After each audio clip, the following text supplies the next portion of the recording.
It's time for Windows Weekly. Paul Thurrott is here. He is actually at the Snapdragon Summit in Maui, and we have breaking news about a new Snapdragon processor. Paul has all the details, plus a look at a variety of new features coming to Windows soon. It's going to be a jam-packed episode. Stay tuned. Windows Weekly is next. Podcasts you love. From people you trust.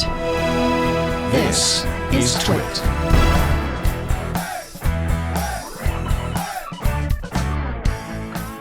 This is Windows Weekly with Paul Thurrott and Richard Campbell, episode 951, recorded Wednesday, September 24th, 2025.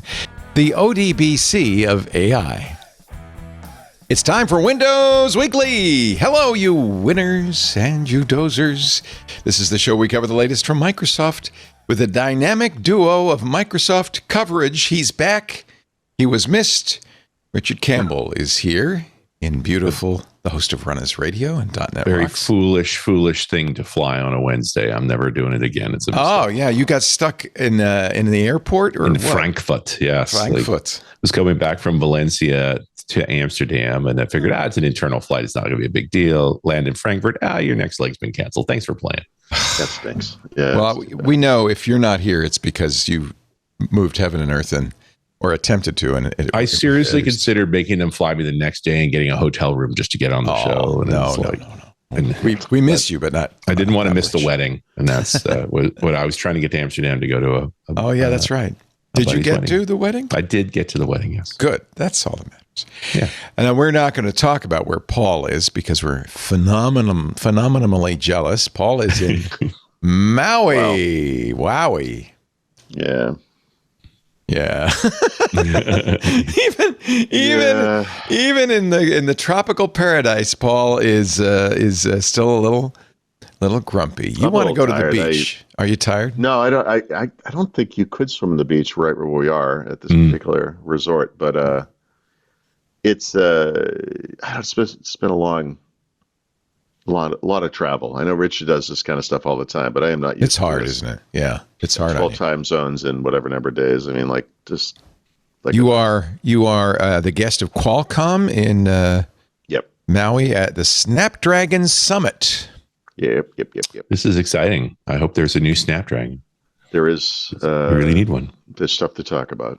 Yep. All right. Well, without further ado.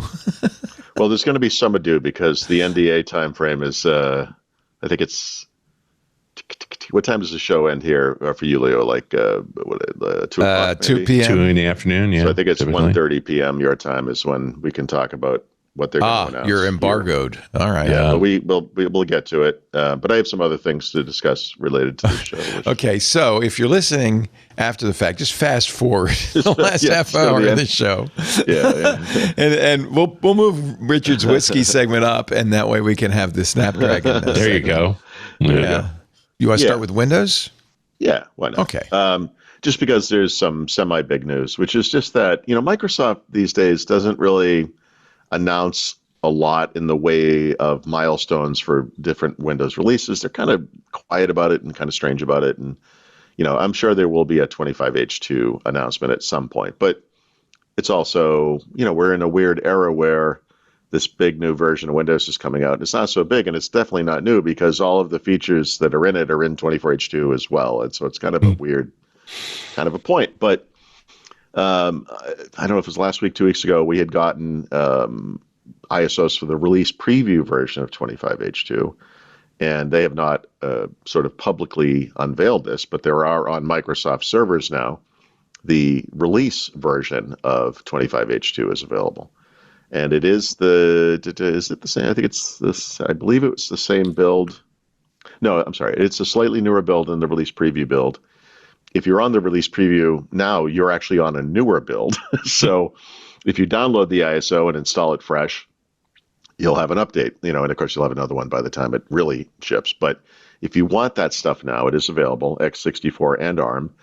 And there are also the eKBs, which are these cumulative updates that are tiny and install very quickly. You still have to reboot, but it just flips the switch. And so we'll start enabling the 25H2 features, which again are the same as 24H2. But That's happening, I guess. So it's pretty exciting, and I can now finally verify that despite all of the concerns about Microsoft continually closing all the loopholes for setting up Windows without using a Microsoft account, or whatever the different issues people have with that stuff, everything that worked before as workarounds works fine. The F10.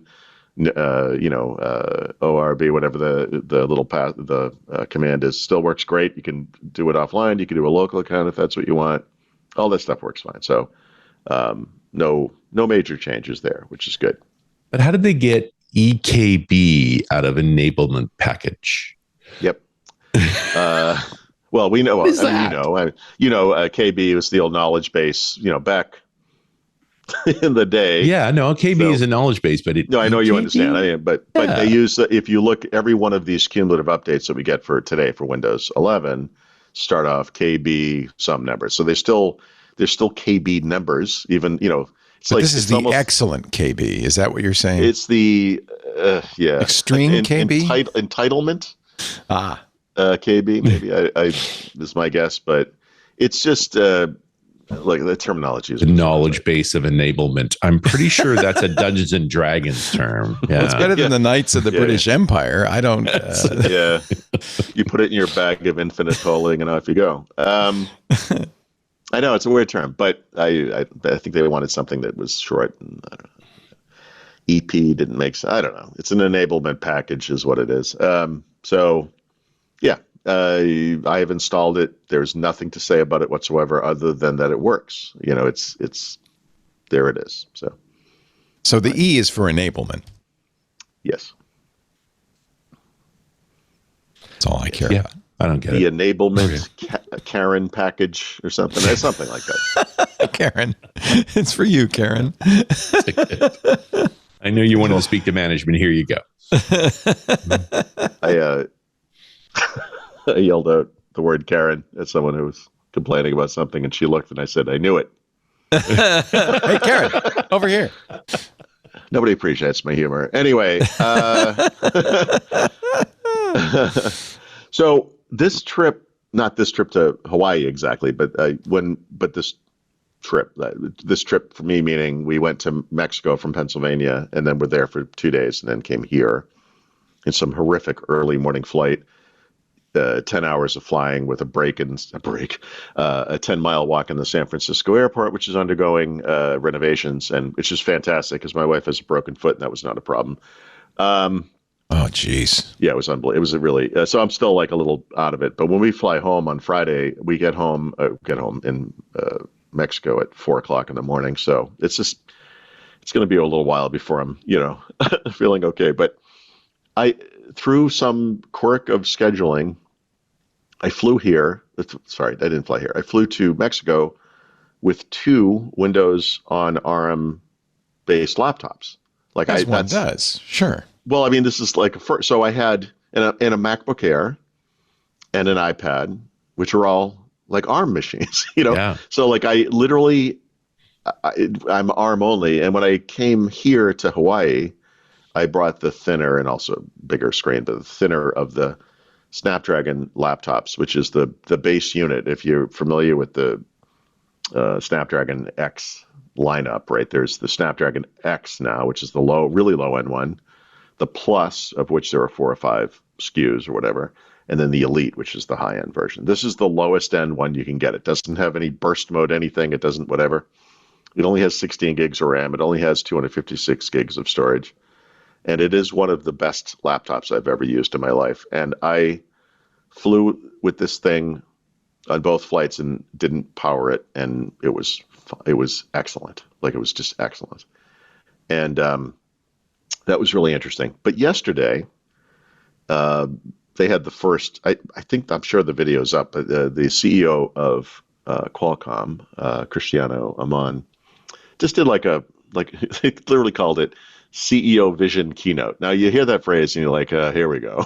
This is just going to be utter nonsense. No one, obviously no product announcements or whatever. Actually, there was some interesting stuff that he talked about at this, which I will get to later. But during the event, I I wasn't sure if they were going to post the video, and I used my Pixel to record it with the recorder app, which I'd done before in meetings. It's actually very accurate, identifies different speakers and things like that. It's nice. So I'm using this laptop, the one I was just talking about, and I'm taking notes. And as I'm I'm taking photos with the phone as well, even though it's recording the thing, right?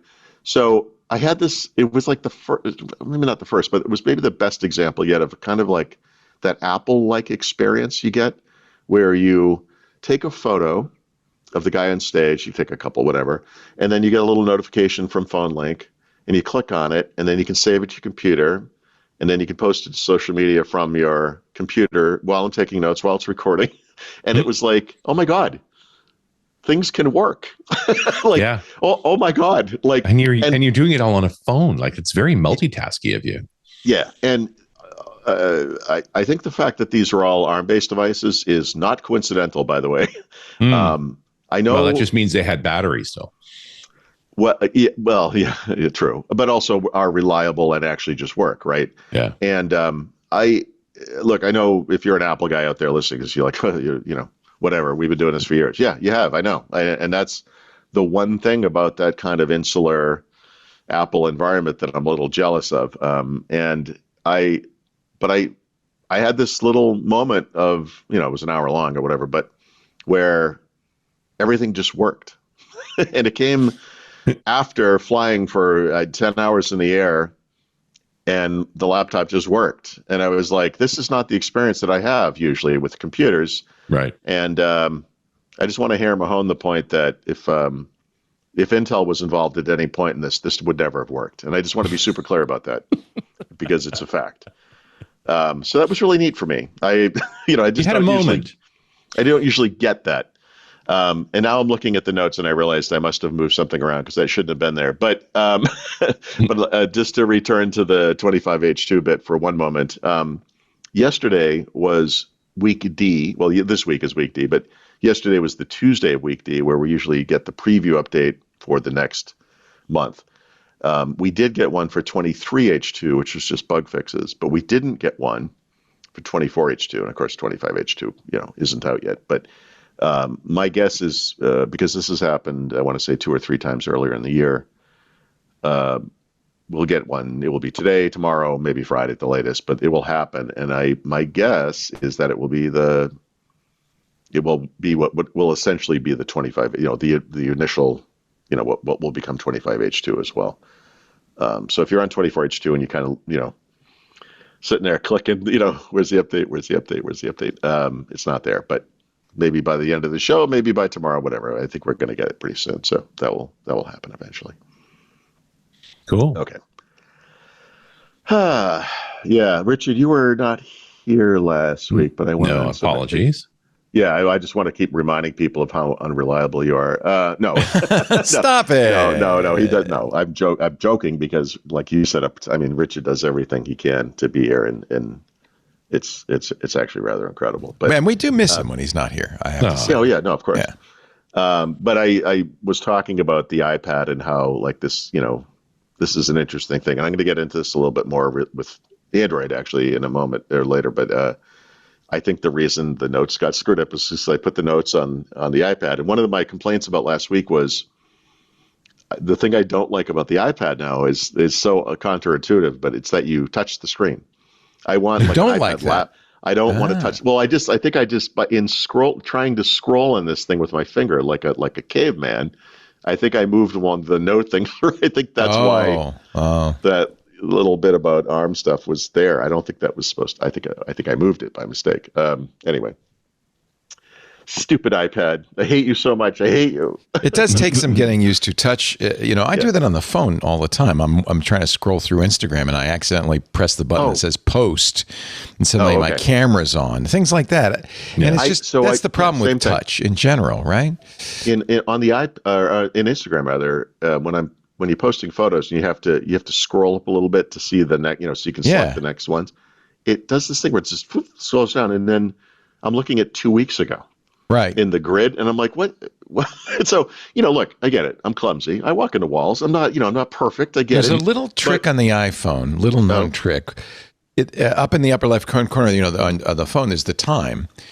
Yeah. It's not all apps, many apps. I don't know if it works in Instagram. If you tap it, it will scroll back to the top. And if you tap it twice on many apps, the second time it'll scroll to where you were. So you can, that's really handy. I know it works on some apps. It doesn't work on all apps. I should see if it works on Instagram. But that's interesting. Yeah, that's kind of it's one of those things. So in the early days of the Mac, they had very strict user interface guidelines, right? And everything kind of worked the same, and it was great. As soon as the iPhone came out, there was really no rule. Yeah, I was going to say, now we have liquid glass. Yeah, and it's just like, well, sometimes you pull down to refresh, but that's not always the case, and there's no rules. So the UI is kind of opaque, but that's one. I wish it was, useful. Leo. That's the problem with the UI is you can see through it now. So there are certain apps where it's not opaque anymore. You can't, yeah, exactly. You can't read the text. It's like, okay. I'm not a fan of liquid glass. I'm really not. But anyway, I tried to live with it all summer, and I just last week just turned off all. You go into accessibility and you lower all this. I can't. It's just too. It's ridiculous. Yeah, tapping the time on Instagram, it looks like brings you to the top, but does not restore your old position. But if you just want to get back to I usually am at the top, right? That's the point. I'm looking at the latest photos, right? To post, some number of them, and I don't know how I'm so sensitive to it. I watch myself because I'm thinking what am I doing that causes this?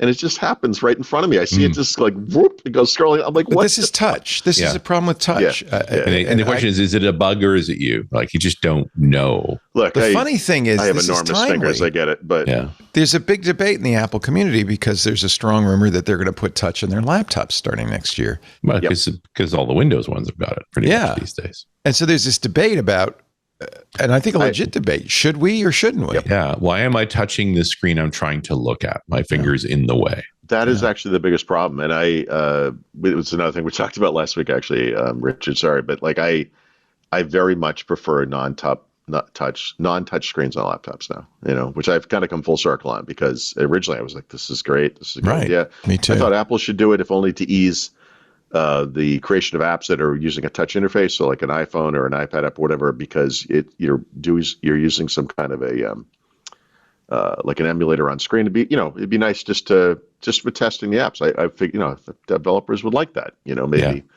Yeah. And now it's like, no, you were right in the beginning. You shouldn't do this. They're we're doing touch. It's like, okay, why? What are you doing? Well, they haven't announced it, so it may not happen. But it's an interesting question. We were talking about it on Twit on Sunday. We had Nicholas De Leon on from Consumer Reports, and they, of course, buy laptops and review laptops. And he said only about half of the Windows laptops they have in there have touch. But that's because they review low-end, a lot of low-end stuff, right? Well, I have noticed their touch used to be just pervasive, and now it's not. And so interesting. Yeah, maybe there's a reaction. Laptop, this one is a low-end laptop, so this one actually doesn't have touch. But when I review laptops, you get the full spec sheet for all the possibilities because there's all these display choices depending on the model, and it's always not always, but many times even in the premium space, if there are say 6 display choices, it will be really 3, but it's touch, non-touch, touch, non-touch, touch, non. So I know in the enterprise side of things, whether you're going to buy 1,500 of them, anything every $20 you can take off the machine matters, and so scratching touch is an expensive feature, and if they don't think they need it, they want it out. I very much want it out myself. They're also big on making sure they don't have neural processors too. Why am I paying for this when nothing uses it? Oh boy. Yep. That's Oh boy. Someday, man. Someday. We'll use it someday. It's just really interesting to look at how hardware is bought when you're buying at scale rather than selling to individual consumers. If you everyone's experienced this at some point. The seasons go by, and the first time you turn on the heat, let's say in the fall one year, as you do it, it blows all this dust out of the system because it's been sitting there not being used. First, it cooks it first, so you can smell. So you get that smell, right? It's fall. It's fall. The burnt smell dust the burning leaves. But that's what's going to happen. Someday you're going to be using a laptop, and it will use the NPU, and you'd be like, "What's that smell of dust, burning dust?" And it's like, oh, you've had this thing sitting in there that's never been used, and it's had to blow all the dust out. Clean out the pipes. The thermal paste is finally melting in. Oh, that's Yep. hysterical. So I don't know. Someday. And the reason I thought of that was because what's going to happen is someday you will be using it, but you'll have no idea. That's the problem with this feature. It's one feature in one app will use the MPU, and that little. If you were, no one will be doing this, but if you were looking at Taskman, you could see the thing spike, and you'd be like, "Nice, yeah, look at that. It's using the MPU. Nice." I think I want to write an alert that says when the MPU gets above 0, send me a message. It's like an event viewer message or notification. Do any of those tools break that out? I know a lot of them do CPU, GPU. I wonder if any of them break out. Well, Task Manager has MPU, so you can you can do it. Yeah, if you have a Copilot plus PC and you can kind of leave it over in the corner and run something, and you'll see it. So you could see, yeah. Yep. Interesting.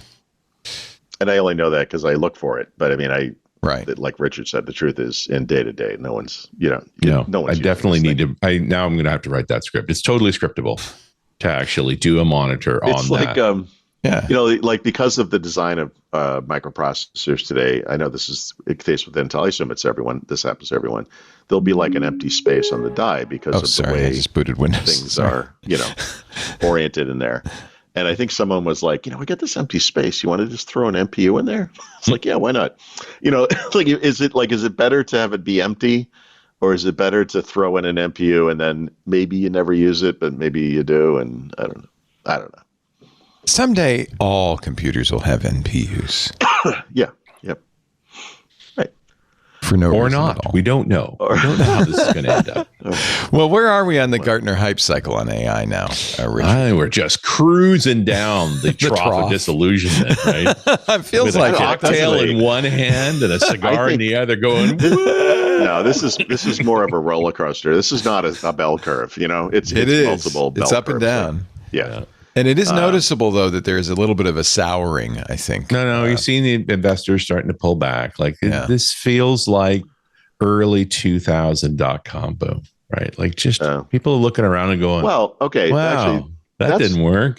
That's a better example than maybe people understand because, when you think about something like the .com boom and bust or bubble, whatever, the truth is we didn't emerge on the other side as cavemen with no online services or anything. Like, actually, I mean, that stuff was important. It's just that, there was a service in New York, remember, that would literally, a friend had them deliver a single candy bar to his house with no delivery fee. So it was like a 50-cent purchase. Some guy rode over on a bike or something. And it's like, seriously, this makes no sense. It's not going to. That doesn't mean that delivery services or food delivery services or the internet goes away, right? So I actually do think you're right in the sense that AI will follow that pattern. Like where there's a lot of over marketing of AI as a thing. There's AI is just, it's everywhere. Dude, the keynote that I've sold all over the place for the fall, like I'm doing it 6 times, is called After the AI Hype. Oh, good. And people want to hear it. Yeah. As soon as I changed the name and did the restructure on this, they're like, that's the one. Interesting. Yeah. So I think the thing that's unique about this is not so much from the perspective of businesses and investors and things like that, but rather from the perspective of end users, is that as something like the .com bubble burst, I think from people's perspective, who had just gotten online for the first time in most cases, right, that this was amazing. This was not going away. This is changing everything. It was still a big deal. I think with AI, there's still this groundswell or whatever of perception that this thing is, fake. There are these like everything is slop now. Yeah, and that's very hip term at the moment. Yeah, that part bothers me because there are real benefits to stuff, and there's some really great stuff that is occurring, and I think you got to be careful just as a person, not knee-jerk rejecting something and then never revisiting it. The world is moving ahead, guys. I'm sorry, like it's going with or without you. I would yes.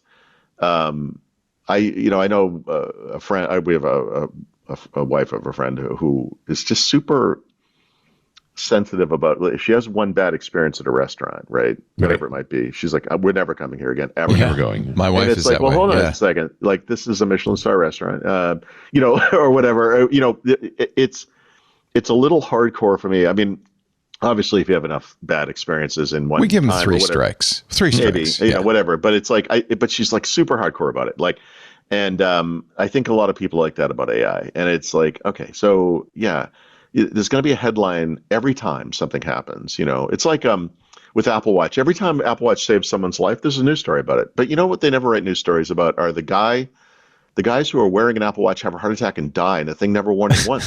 And you know, it's not that this thing can't be beneficial. I'm not trying to say all of that stuff is fake or bad or not, or you know, that there are more people dying with it than living. I don't mean it like that, but like you don't hear those stories. And in the same way, a story about like I used something and it just worked is not particularly interesting. You know, there are stories where people will say, well, here are like 10 real world ways that you know, can benefit from AI or something like that. Yes. Okay. That's fine.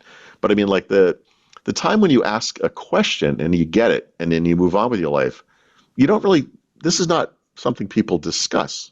You know, no one says like, hey, I used Google search and I found the thing I was looking for. You're like, well, maybe these days they do because it stopped happening. But you know, it's this is just, you know what I mean? Like we don't talk about that stuff. It's just like, yeah, you just work occurred. Well, the fun one, if you use the Gartner hype cycle and you know, put the AI hype moment against .com boom is you go, well, and who's Netscape? It's like, it's OpenAI. Yeah. Yeah. Right. Interesting. Right. And the difference, of course, you know, we didn't have this one industry superpower that could destroy anything at the drop of a hat. Right. No, you have all the industry superpowers destroying all the small companies by taking their leadership and colluding together in ways that are probably illegal. But you know, whatever, everything's fine. Everything's fine. You know, everything's fine. They're not buying up the little companies. They're just taking all of their senior people and giving them big signing bonuses to come work for the big company. That could go wrong. Everything's fine. We're fine. I think concentration of money has never been an issue in the history of mankind. What do you mean? What's the problem? It's going to be fine. On that note, can we take a break and return with Windows Weekly? Paul Thurrott in a fine fettle. Oh, I'm sorry. No, he's in Miami. No, he's in Maui. He's in something with an M. Almost the same. And in fine fettle, British Columbia, Mr. Richard Campbell. We will have more in just a moment. But first, a word from our sponsor, Threatlocker. We were talking on Security Now, and this has been Steve's new drumbeat on Security Now, is it's no longer sufficient to train your employees not to click the link. Mistakes happen. Bad guys will get in. Perimeter defenses are not enough. You need something better. It's pretty clear. Look, Jaguar is still down. 3 weeks, the production line's been shut down because they were hit by ransomware. Imagine 3 weeks of your product production gone. Ransomware is just killing businesses. And by the way, city governments, schools, hospitals, a lot of infrastructure worldwide. Well, there is a solution. The solution is Threatlocker. Threatlocker can protect you, prevent you from becoming the next victim, even if your employee clicks on that little blue link. Threatlocker is zero trust done right, and that's the whole key. Threatlocker's zero trust platform takes a proactive, and this is the key, deny by default. Those are the 3 words you want to hear. Deny by default approach. It literally blocks every action unless you explicitly authorize it. That's the only way to protect yourself from known and unknown threats. 0 days. Supply chain attacks. That's why global enterprises like JetBlue trust Threatlocker. Why infrastructures like the Port of Vancouver trust Threatlocker. It shields them from 0-day exploits and supply chain attacks and provides complete audit trails for compliance. It's incredible. As more cyber criminals turn to malvertising, this is just one of many avenues now. They're getting into your network. But you got to have more than traditional security tools because your employees just aren't going to be the line of defense you think they are. Attackers are creating convincing fake websites. They impersonate popular brands like AI tools and software applications, distributed through social media ads and hijacked accounts. Then they use legitimate ad networks to deliver malware affecting anyone who browses on work systems. This is almost impossible to stop. Traditional security tools miss these attacks in many cases because they use, they're tricky. Fileless payloads, they run in memory. They exploit trusted services that bypass typical filters.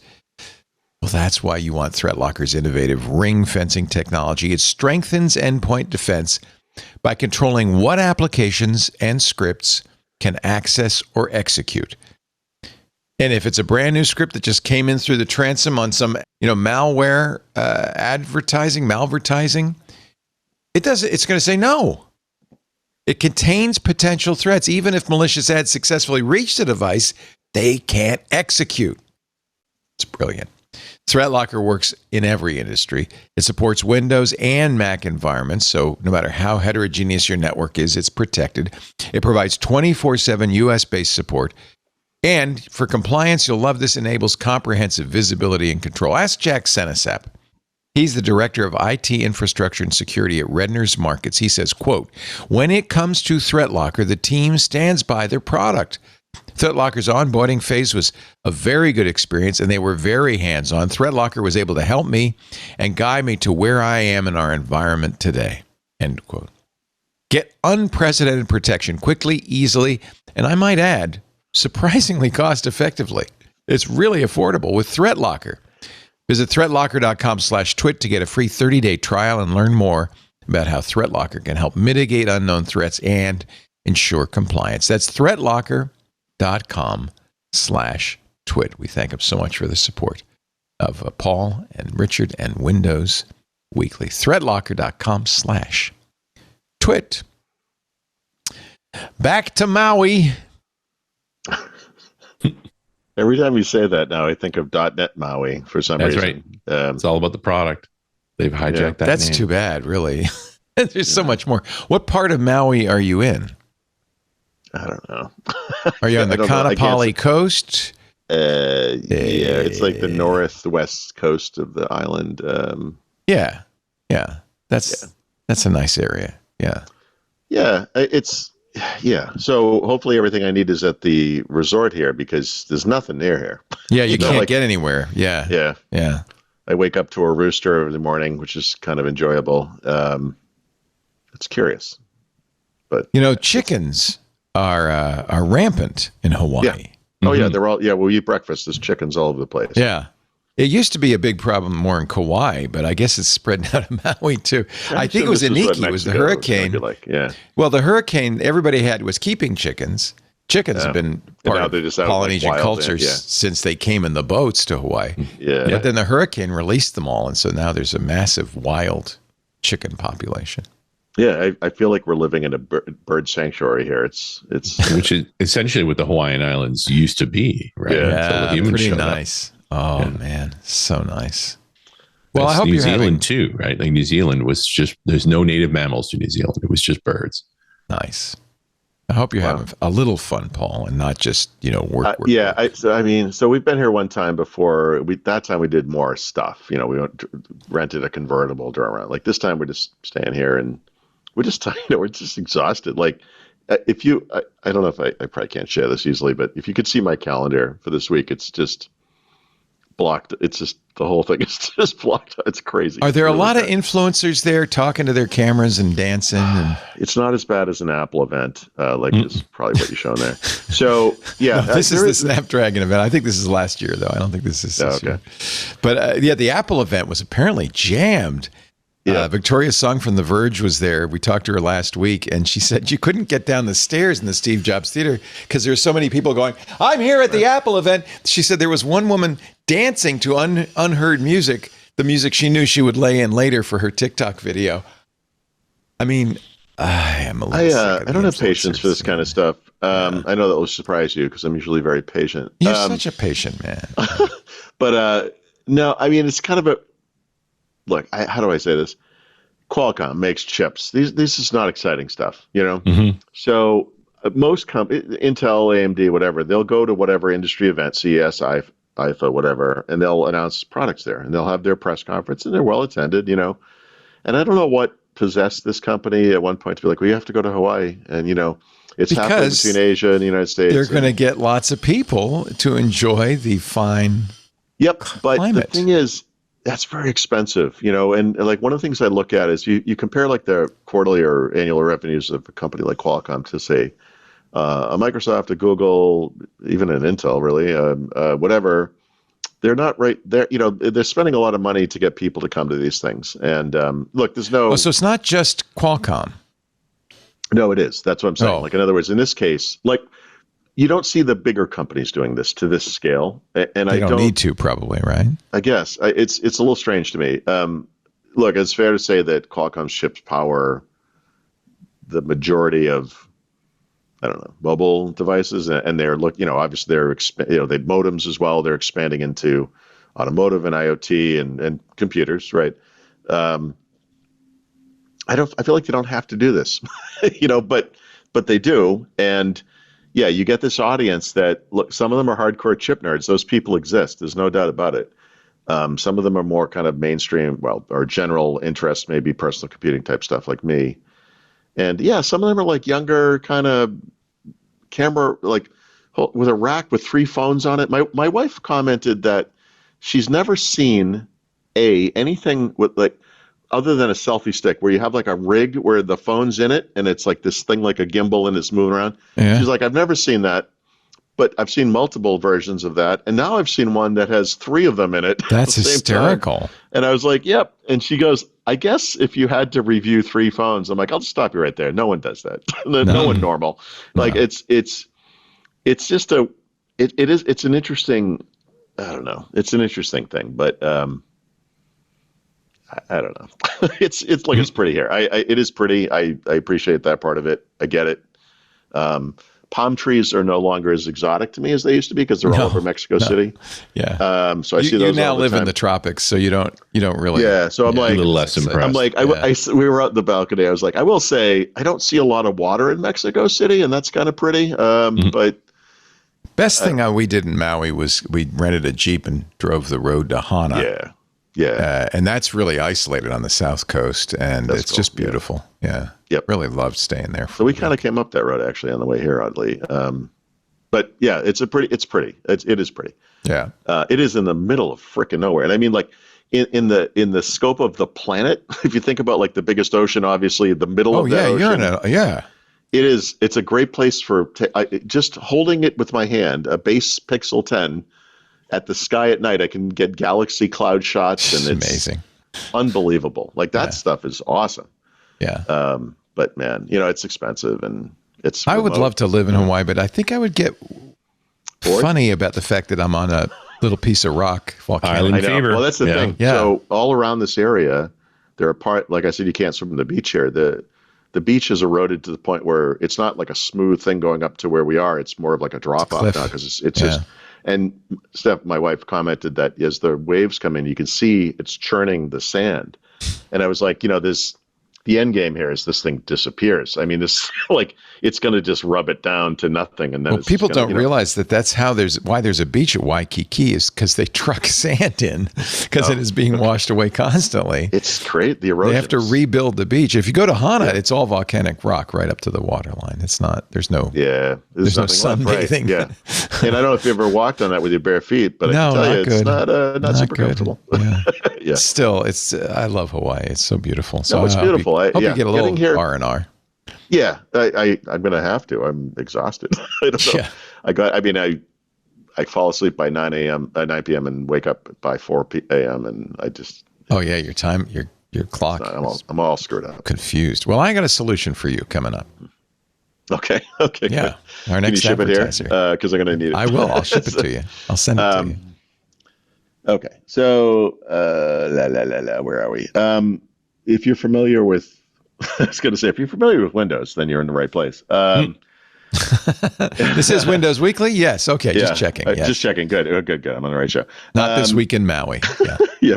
So if you're familiar with how Microsoft tests new versions of Windows, new features for Windows, you know that starting with Windows 10, they introduced the Windows Insider program. And that sometime between then, they announced that and I guess delivered it in September, October 2014. And then Windows 10 was July 2015. 2015. So, so we've had that. Sometime in the interim, I don't remember exactly when, they introduced that little switch in Windows Update in the Settings app where you can elect to receive new features before they're released kind of in stable. They don't really use that language, but And that's when you would get the promotion for the week D update that we did not get this week. So they have this kind of formal program for beta testing, as we used to call it, the Windows Insider program. But then they have this thing where we want to expose it to more people, because obviously that would help if more people could look at these features early. And they do things like release app updates through the Insider program too, right? So we're going to talk about one of those soon, or some of those soon, for a Notepad, Paint, and Snipping Tool, for example, that are kind of outside of the builds that we get through the various parts of the Windows Insider program.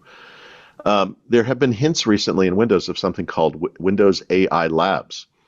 And now we have started seeing it more often, and The Verge got a quote from Microsoft explaining what this is. And so the way I would frame this, and the reason I just discussed all that other stuff, is that outside of the Insider program, they're going to allow people who are using Windows in stable, as I think of it, to opt into these lab programs to try new AI features that are experimental at the time, that probably will be in individual apps to start, like Paint, but could also be part of the system maybe at some point. And so we have a screenshot that is showing this in Paint. So we know that Paint is one of those places where they're adding a lot of AI features. They're going to have experimental features that may or may not make it eventually into the product. And so that's going through what they call the Windows AI Lab. So I would think of this as the AI version of that switch in Windows Update, just for AI features. Like, you can opt into this at some point. It's not super broad yet, but we'll all start seeing this eventually. So that's happening because, there can never be too many ways to test things in Windows. All right. Yeah, I don't know why this isn't just in the Insiders program. This is, I think it has to do with numbers and engagement. Early on with the Insider program, they used to talk about how many millions of people. At some point, it was well north of 10 million. It was 14, 16. Like that was a feature. Yeah, there were a lot of people in it. And I feel like they've screwed around with it so much. And of course, the way they deliver features now doesn't lend itself well to these big milestone builds. Yeah. We're getting new features all the time. So I'm not saying that Windows AI Labs makes sense. I mean, but if you're going to be adding discrete features all over the place at any given time, Yeah, what's weirder about this is, like, it's not product based. Like, shouldn't you just be a Clipchamp Insider with its new AI features? Yes. You can be checked in on that. Yeah. Like, why is it specifically AI features? Because, I'm saying because I'm kind of guessing in a way, but the way they described it was they're looking at novel AI features that would come to Windows. So Windows as a platform has system capabilities, but also individual apps that people like Notepad where you write, or Paint where you work on images or whatever. So it makes sense for individual features to go to some apps, and some of them maybe go to multiple apps. I don't know, whatever it is. But I think there's, like everyone else is, we're trying to find our way in this era. What makes sense, what doesn't make sense. Some of the early pushes that we have, that they have, Microsoft does, that maybe don't go anywhere. Some of the unexpected ones are like, oh, this is pretty great, actually. We'll talk about a gaming feature later in the show that Microsoft kind of was first to market with, was mocked for, and now everyone's copying it. And that's like Recall. It's a great example of that, actually. So Recall is like, oh, this is a security nightmare. Blah, blah, blah. Everyone's freaking out. Guess what? Everyone's doing it.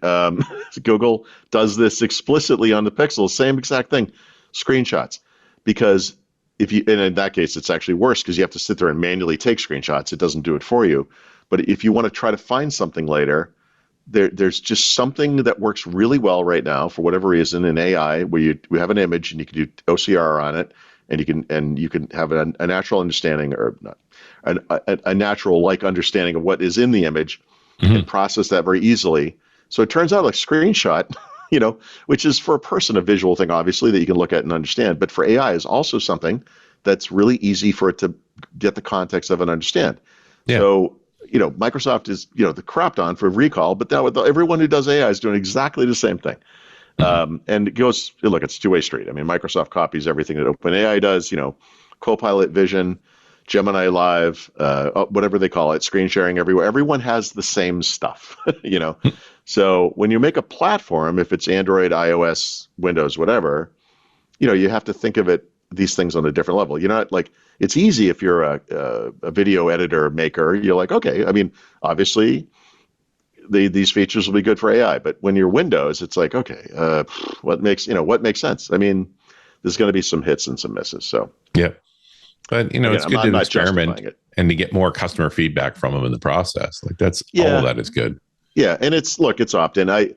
If there's anything that doesn't annoy anyone at Windows, it's when it pops up stuff and asks you questions. It tells you to do things. So this is a good approach. But the people that do want to get into it can do it, and the people that don't can not. And so it's probably okay. We'll see. I haven't seen it yet myself, so I'm kind of curious how this goes. Yeah, just another channel. Yeah, right. These things all feel out of order to me now. Sorry, I think I probably did these show notes in like 3 hours of sleep, and then also moved things around like an idiot. But last week, Microsoft had a post about the coming end of support of Windows 10, which is like asterisk because not really, just kidding. But they were like, hey, look, if you are going to migrate anyway, you're going to get a new PC. Maybe you get an ARM-based PC, and they kind of list out all the reasons. It's like there's nothing new happening here. There's nothing really that is now all of a sudden this is better. But since Microsoft announced Copilot plus PC a year ago, since Qualcomm shipped the Snapdragon X Elite and then Plus to PC makers and then to us via computers, there have been, not a slow boil. It's kind of I would say a steady increase in compatibility, hardware and software. And I feel like by the third or fourth quarter of last year, we had gotten past all the major hurdles. The Microsoft language on this is that through telemetry, they can see that 90+% of all of the apps that people actually use are running natively on ARM right now. Nice. And fantastic. Do you agree that that's what people should buy if you're buying a new computer? Yeah, 100%. And with the exception of certain use cases, right?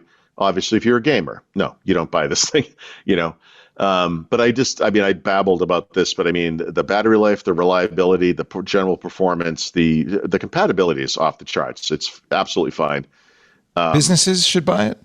That was kind of the point of this. So that one I have a little less insight into. That obviously, the instances of what I will call like custom apps or line of business apps or whatever that might have been written some time ago will either be web-based, in which case they're fine, or native apps, meaning x86 or x64 or whatever, in which case they will run emulated. And the truth is that stuff honestly, it runs great. Well, and if it's written in .NET, you just recompile.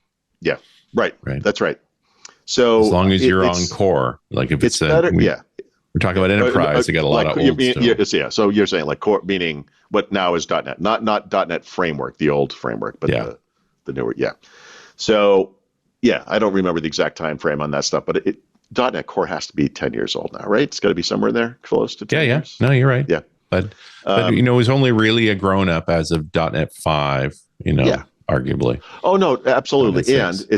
And there's no doubt there are hundreds of thousands, millions, I don't know what the number is, of LOB custom apps in enterprises that were written longer ago than that and are on the .NET framework or on whatever. And you're right, it is millions.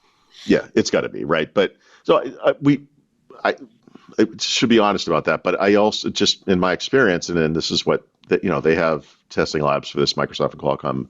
That stuff runs great on ARM, actually. So it really, and it wouldn't be beyond Microsoft to optimize the snot out of running a .NET framework app on ARM, if you really want the enterprises to move there. Exactly. Enterprises are going to hold. I couldn't encourage enterprises to move to the original ARM gear, ARM laptops, when we didn't have the update pipeline straight yet. Right. And arguably, it's still not straight. It was garbage until a year ago. I mean, and I don't mean like it was a little worse. I mean, it was garbage. But the leap with Snapdragon X Elite is astonishing. It's a good machine. So he's like, what's going to motivate a sysadmin to go to the CFO to say we should include these in the hardware lineup? There's really only two things: fewer tech support tickets, lower price. Okay. AI. No, that's not going to be a thing anyone cares about at all. That's the way they're marketing it, which is stupid. But no. How about security? It's the same, right? It's the same. No, it's better actually. Is it? Yeah. It's just smaller attack surface. Yeah. This is the best, the best, I'm doing air quotes if you're listening, platform in the Windows space, in the sense that there's less cruft. It's more modern. It has the best security technologies by default. You can get an x64 computer that is not a Copilot Plus PC that has Windows Hello ESS, but the PC maker has to actually go and make that happen. And that did not happen a lot. It still does not happen a lot. It's a requirement. Talking about something that Apple has done on their silicon that is based on an ARM memory tag. That's right, the memory. Yeah. Yeah, and Apple does memory integrity protection. Right.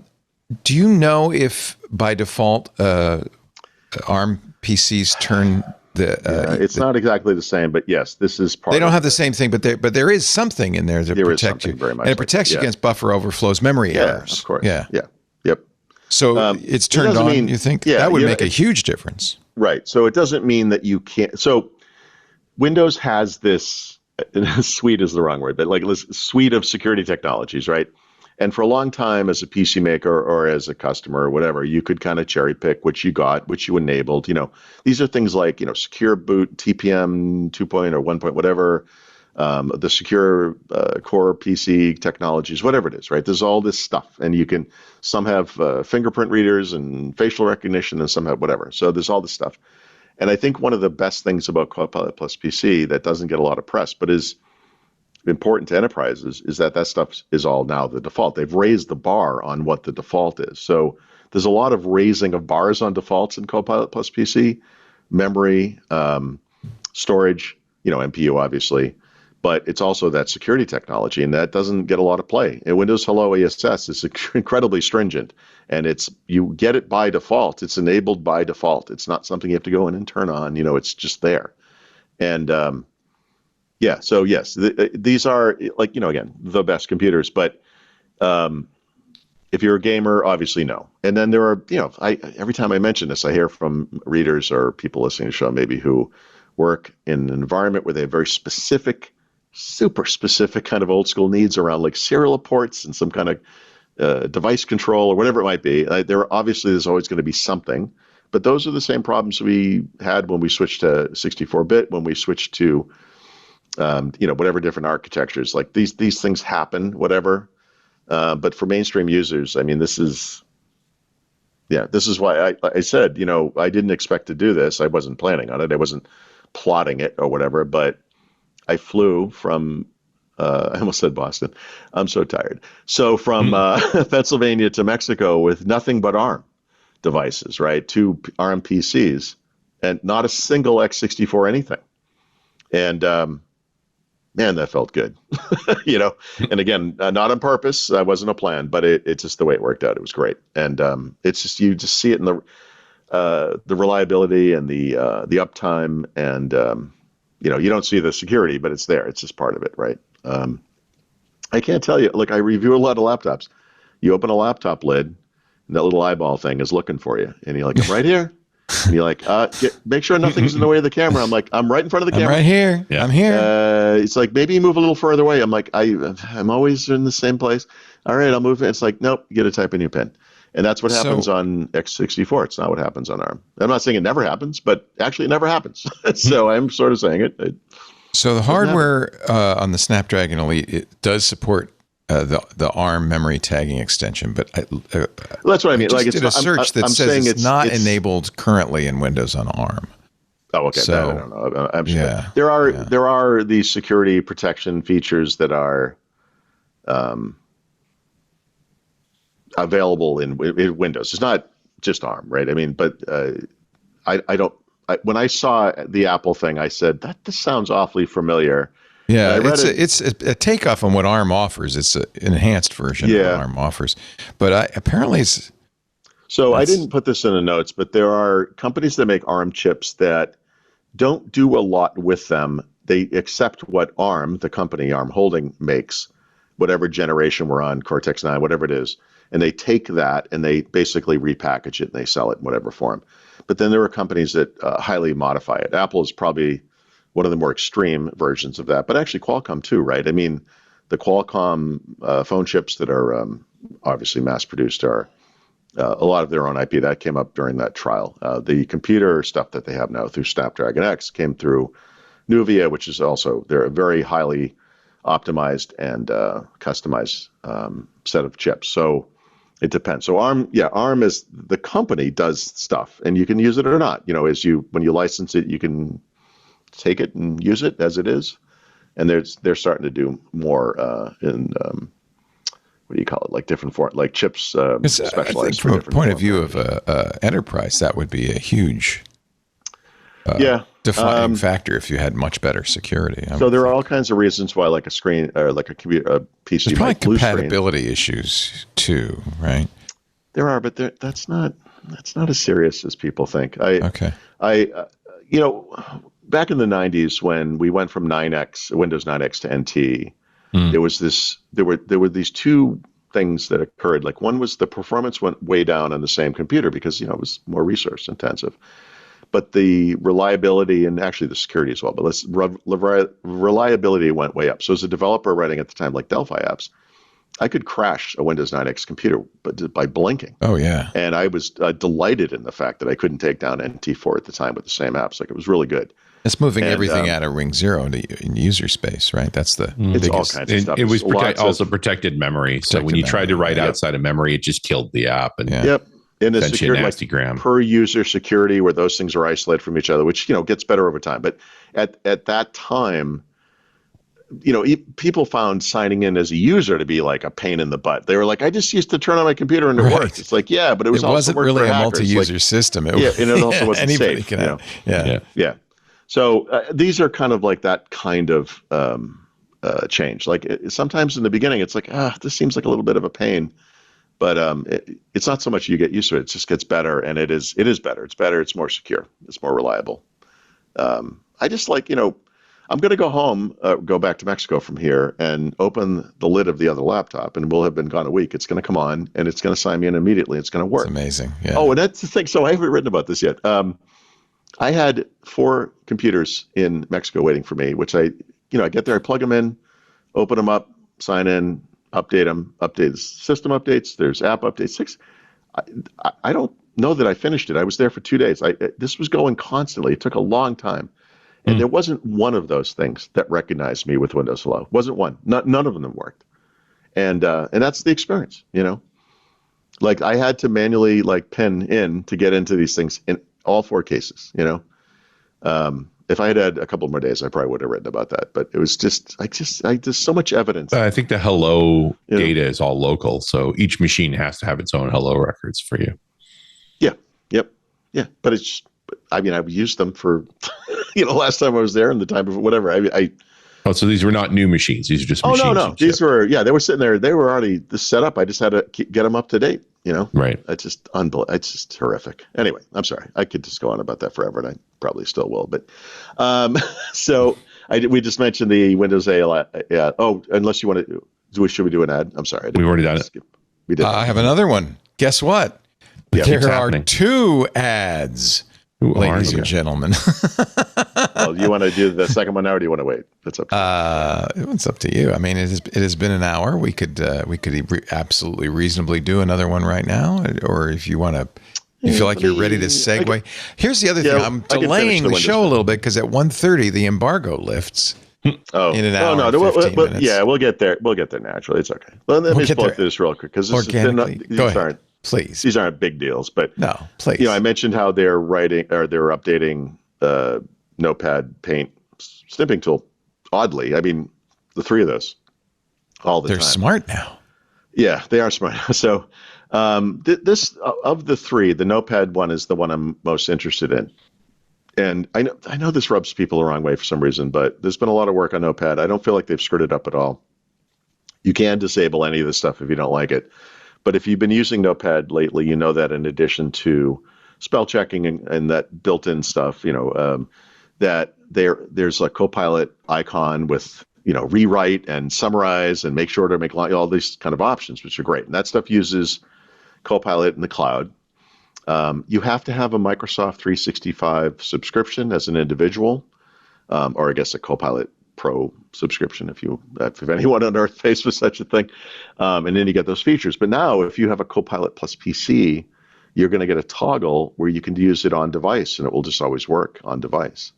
And later we'll talk a little bit about something called Windows ML, which I believe is exactly what they're using, but it's it's a way to use on-device models, AI models, instead of, or in addition to, in a hybrid sense, the stuff that's in the cloud. So you can, as a Copilot plus PC user, say, I only want to use the stuff that's on device, or I want to use both. If I'm online, you can do it, we'll use that.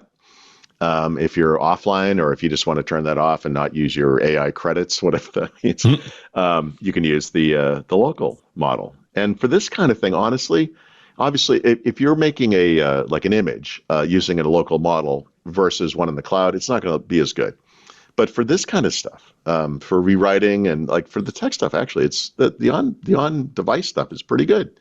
So this is an example of something, and that works great. It's a Copilot plus PC feature. You'll see this on phones and stuff too. Like obviously, Apple's doing this work through Apple Intelligence. Google has Gemini, and local models like Nano, and they'll do that too. But that's pretty cool to me. Turning Paint into a mini Photoshop is perhaps a little more controversial.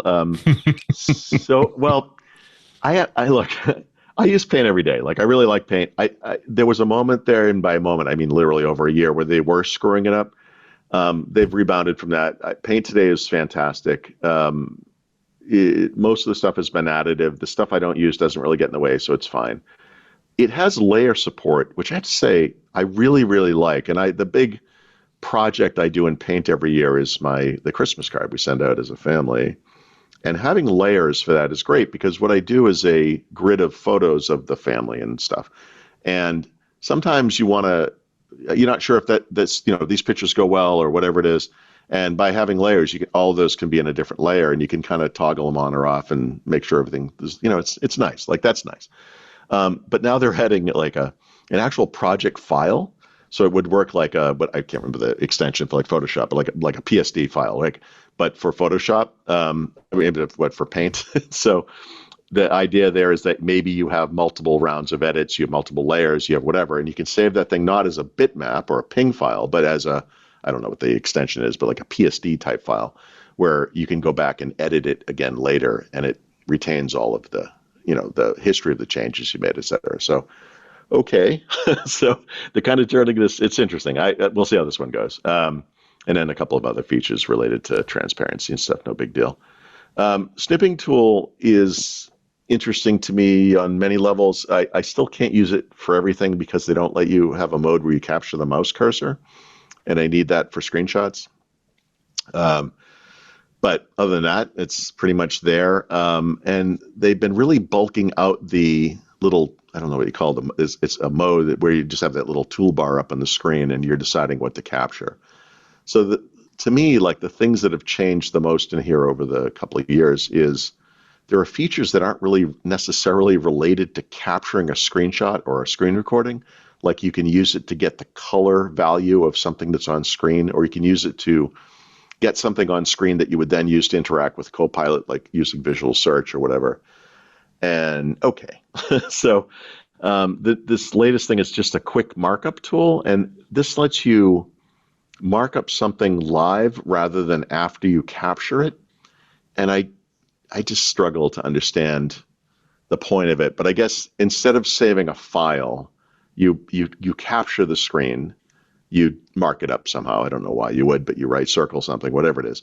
And then you can share it from there, bring it into visual search perhaps, ask Copilot about it, and the file isn't saved. Right. So you're trying to avoid saving the file because you're low on disk space? Right. I don't know. You don't trust recalls. You don't want a screenshot record of your activities. Yeah. I don't know. It's not going to do a screenshot while you're doing your markup.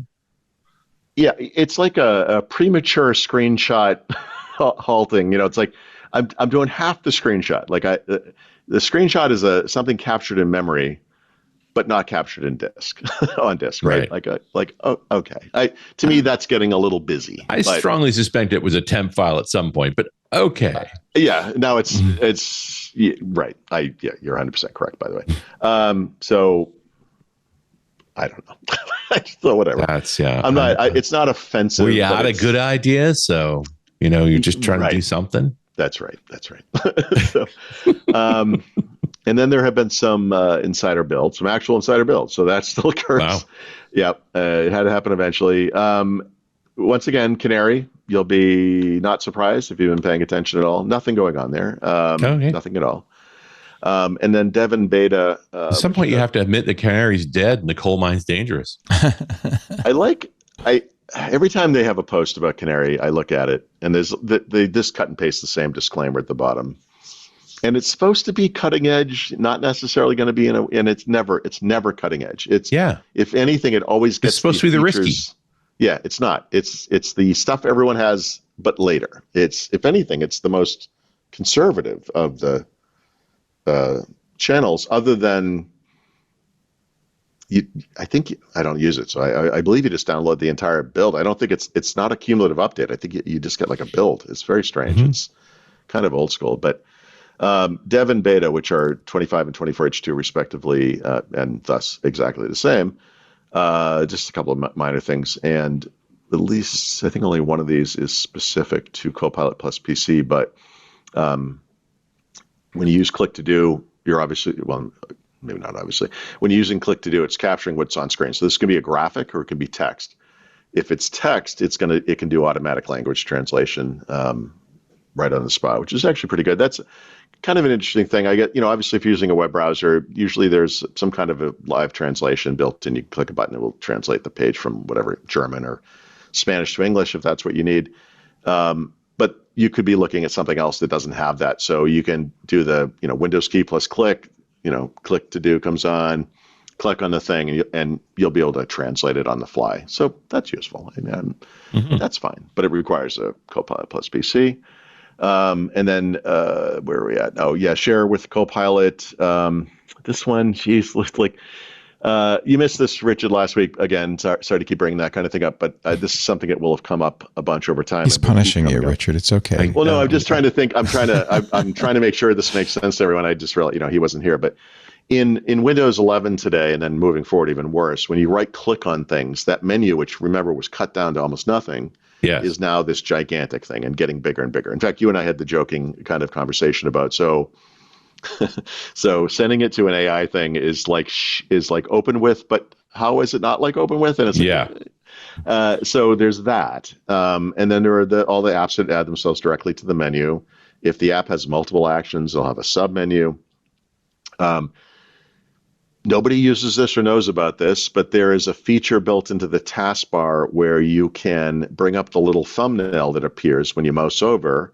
And if you have Teams, you can share that screen to Teams directly from that little thumbnail, because that's how people think. I don't know. No one, to me, you're in a Teams meeting and you want to share your screen or an app, and you do it from Teams. That's how my brain works, and I think that's how most people work. But there is a feature in Windows that will do that. And now there's going to be a similar feature that will do that, but for Copilot. So you bring up the little thumbnail and you share that thing to Copilot. And what that really means is you're using Copilot Vision so that it sees that part of that app instead of the whole screen, which is probably full screen anyway, but whatever. And then you can do the context-aware stuff with Copilot if you want, including speaking to it with natural language, which hopefully is what all of us use. I'm sorry, there's some guy at breakfast today, saw some friends, and instead of waving or saying their names, he made like a sound like I would make to call like a dog. Nice. I actually looked at him and I was like, you can use words. They must love you at that hotel. It was like I'm awesome out in the world. People love me. I always just insert myself into things. Who's that Mr. Sarcastic on table 4? Who's this guy commenting on everything that's happening? It's like I get bored otherwise. I don't know. People amuse me. Sorry. And then some account. You're making friends everywhere, Paul. I get it. I know. This one's a little subtle, and this is something I'm kind of familiar with just because I redocument it every year in the book. I always look at this again. But if you go into the settings app, there's an accounts page and section, right? And under account settings, you have things like sign-in options, which is all the Windows Hello stuff, et cetera, et cetera. There's some confusing language in here with the sections. There's something called email and accounts, and if you go into that, it allows you to add an account that will then be used by, mail, calendar, and contacts, right? There's other users, which is it's actually a sign-in account, or, well, it would be a sign-in account, but it's also an account you can add so you can sign into Microsoft apps or Microsoft Store apps like the Store app actually, or OneDrive or whatever. So you can have those there. But then there's like access to school, work or school. That's for Enter ID essentially, right? So you have that account and it works. It's also a sign-in account. And so there's more, but I'll just leave it at that. It's always been a little confusing to me, and I write about this all the time. I think about it a lot of, whatever. They're getting rid of email and accounts, and they're just going to rename that to your accounts, I guess, because I think the original point of this was it was Windows 10, and at the time, Windows 10 had discrete mail, calendar, and people apps, right, for contacts. Mm-hmm. And it was for that. And so you could actually launch any of those apps and add the account there, which again is how I think most people would do it. But they also had this thing in settings. And if you did add an account from one of those apps, it would be there in settings. Likewise, if you went to settings and added it there, it would be in those apps. So now what we have is an Outlook app, which works differently.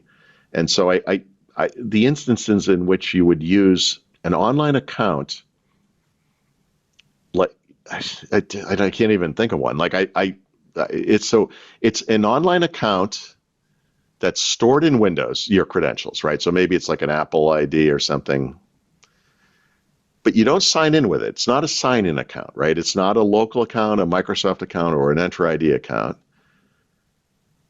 I don't know. So they're changing it again. I haven't seen this one yet. I'm kind of curious. This little bit of Windows has always been confusing even to me. Like I don't quite get it, but they're renaming it. Maybe that's the best way to say it. And I'm sure that will make everything make sense. It'll be fine. We'll all be fine. I'm not actually sure, but we'll see. I'm not sure of anything. I know. All right. So yeah. So before moving on, just real quick. So we're at the Snapdragon event. I am. Today, they're going to have all their big announcements. Yesterday, they did something called the CEO Vision keynote, right? Which I think maybe I said this earlier. Like you hear that phrase and you're like, yikes. Yeah, really. This is going to be. And look, the truth is I don't have to do anything here. I'm not obligated to write anything, cover anything, go to anything. But I'm going to be present, whatever. So, and look, I'm here. I'm going to go to this thing. I have to say this was actually more interesting than I thought it was going to be. The first thing he said of note was about 6G, and the way he brought up 6G is he said, I'm happy to say 6G is going to come together a lot faster than you thought. And I was like, wow, really? I'm like, okay. And he says, yeah, we're going to have the first like working prototypes or whatever by the end of 2028. And I was like, yeah, that's not actually faster than I thought it was going to happen. But 5G was a struggle. I mean, that's apparent. I'm not even sure 5G exists, honestly, as a thing. So, and there's also this kind of vague notion that 6G will have something to do with AI in the sense that we're going to have edge AI, meaning like on device, and cloud-based AI, and the two will interact, hybrid AI, and that 6G will play some kind of a role in that. And, fantastic. A couple of years ago, Qualcomm talked about something. They used a phrase like AI is the new UI. Like, okay. But this is actually kind of starting to come together. And he talked about things like glasses and obviously the Android XR stuff and everything. And this notion of context, and that in the same way that your computer or phone is trying to understand the world around you and has sensors, like camera being the obvious one, but other sensors as well, like location sensors and things that kind of play into the information that AI and other apps can have about you or your device, and thus about you. There are things like cars that obviously have a location, but also have like this screen and have cameras and can have context. If you're driving to a place and it could have like an overlay up on the screen, it's like, hey, that place is right there or whatever. Like you can kind of imagine how a car could be kind of modernized in a way that it would be useful to people. And glasses, obviously, all the context or whatever it is. It could be a ring. It could be earbuds or something where it's like, hey, something simple like, your next meeting is at this time. Yeah, every device I have can do that. But we know where you are, and it's like, hey, you were going to buy a pair of glasses or something. You're at the store is right around the corner. You should go. You're here. Like, why don't you go do it? That kind of thing. So that stuff, I kind of, I'm like, okay, like, AI companies always talk about agents that do work for you, and it's Right. like, okay, but what is that? What are you talking? What do you mean? Yeah. And it's this kind, like, he honestly gave some pretty good examples of that kind of stuff. So I a little credit for that. But the thing he blurted out, which is tied to this iPad conversation I think I had last week, where I really feel strongly that these kind of simpler devices, now that they can do computer-like things well, become much more interesting and more of the mainstream kind of computer, in the sense that, like, maybe the PCs we use today are more like workstations or whatever. And when I was in Berlin at IFA, Lenovo had 2 different types of tablets that were like this with keyboards and everything. And I thought, wow, this is really interesting. But he brought out, what's the guy's name? Rick Osterloff, is that his name? The guy who runs Android at Google. Osterloh, yeah. Osterloh, yeah. Osterloh, sorry. Nice guy. And he had, like, the first Google phone, the Nexus one or whatever it's called. He had it working. Wow. He goes, I've had this thing since day one. He goes, still works here. It was on. He goes, I don't know why I'm not getting updates though. He goes, is that something you guys are doing? It was pretty funny. I think it was, it's literally from 2008, right? But Google has talked. Well, Google's another one weird. They go back and forth with Android, Chromebook. Is this the right thing for bigger screens? We have folding devices now. Is it Chromebooks and laptops, or do we, whatever? And over the past year, it's been pretty obvious they've been moving toward Android as the underlying platform. And it makes sense for all kinds of reasons, but just from a hardware compatibility standpoint, if you make a Bluetooth module or an accelerometer, whatever the hardware thing is, it goes out to Android, and there are billions of people using it. Like, the support for that's going to be fantastic. Sure. If you put it in a Chromebook, it's going to be hundreds of thousands, maybe millions, but you just don't get the same level. So they're like, all right, we're going to replace the underlying stack and make this thing Android. So it's possible, they don't really say it this way, but Chromebooks could basically be Android someday, but with the desktop version of Chrome on it. And that's kind of compelling, I have to say. So in the same sense that, the iPad now with iPadOS 26 is really good as a kind of productivity device, if that's what you want. There's no reason Android couldn't get there as well. And Google's done all the work for big screens, and they've done all that stuff. So he actually blurted this thing out. I don't know that Google's ever actually explicitly said this, but he said, yeah, I've been using like an early version of Android on a PC, and it's great. He goes, I can't wait for this thing to ship. Oh, yes, and then, that was a reveal. I know. And then Rick answered and said, yeah, he goes, we're really excited about the ship. Blah, blah, blah. So I think that was the most explicit acknowledgement that Google is pushing Android to be the platform across the board, which makes sense. If you follow Google at all, they're Android things in. It's got the TVs. ecosystem around it, right? Like, right. It's just... Yeah. Yep. So, yeah, I mean, I'm actually very interested, given how successful the iPad is, which is all locked down and has its own, all the Apple problems. The notion that Google could do something similar for PCs. Yeah. All right. So I thought that was interesting, and I don't know why he blurted. I don't know if they talked about it. That's got to be planned. There's no way these things accidentally happen, you think?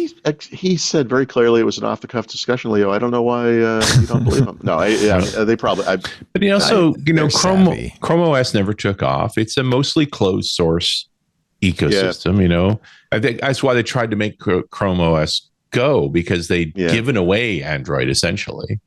But, they're too similar. They have a marketing... You can't have both. Yeah, people associate it with those $300 piece of junk education laptops or whatever.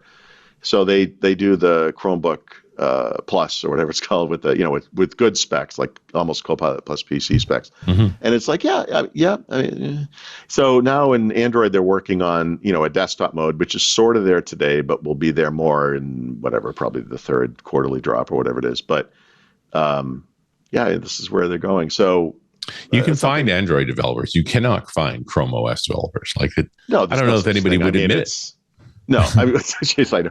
Well, you don't have to. You're developing for Chrome. So you develop. So you make a web app. I guess you could. Android apps run on Chrome. Big screen, and then it also supports Linux, which I hope is something they keep, because that is the thing to me that puts it over the top. In the Windows space, when we were doing Android on Windows, the idea was, this is like the last mile. There are certain apps that are never going to be put on Windows, but they are on Android.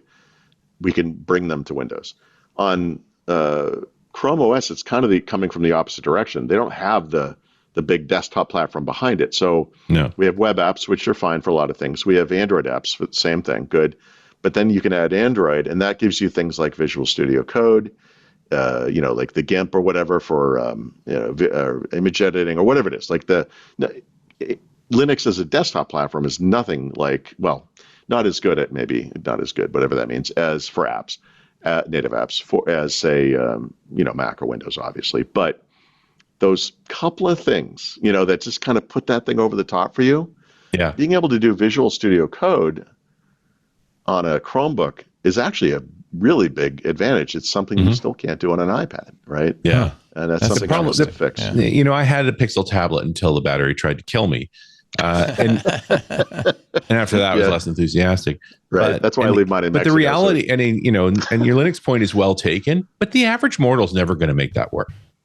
No, and that's what's weird about right? Yeah, that's what's weird about it. The perception in the world, especially for people who would call themselves power users, is that Chromebook is this low-end piece of junk for kids or maybe grandparents.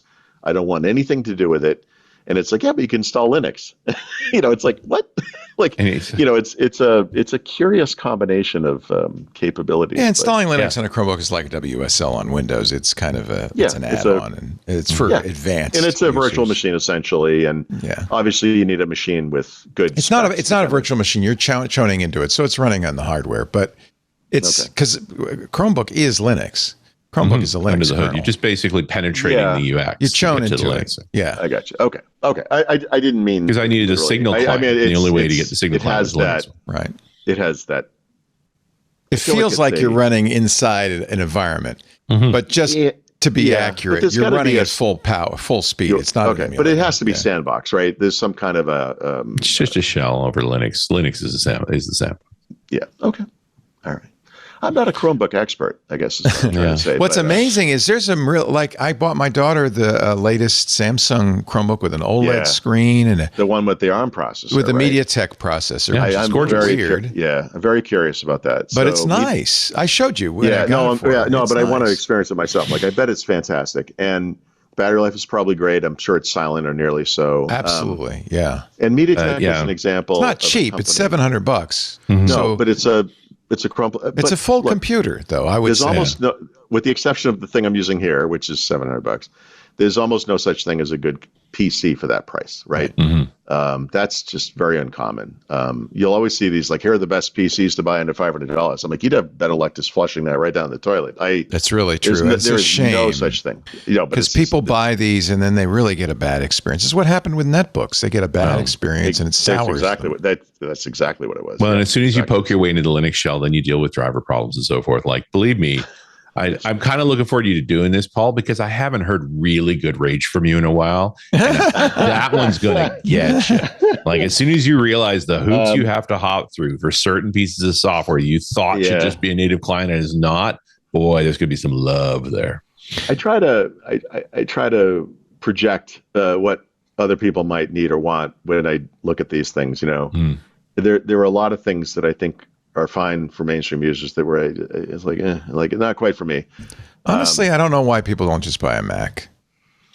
You know what? I now that the iPad is better, I would just say that's the better choice. The Mac. It's certainly the safer choice for somebody who might be.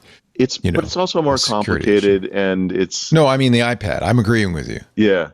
Yeah. I think most people iPad would do everything they need.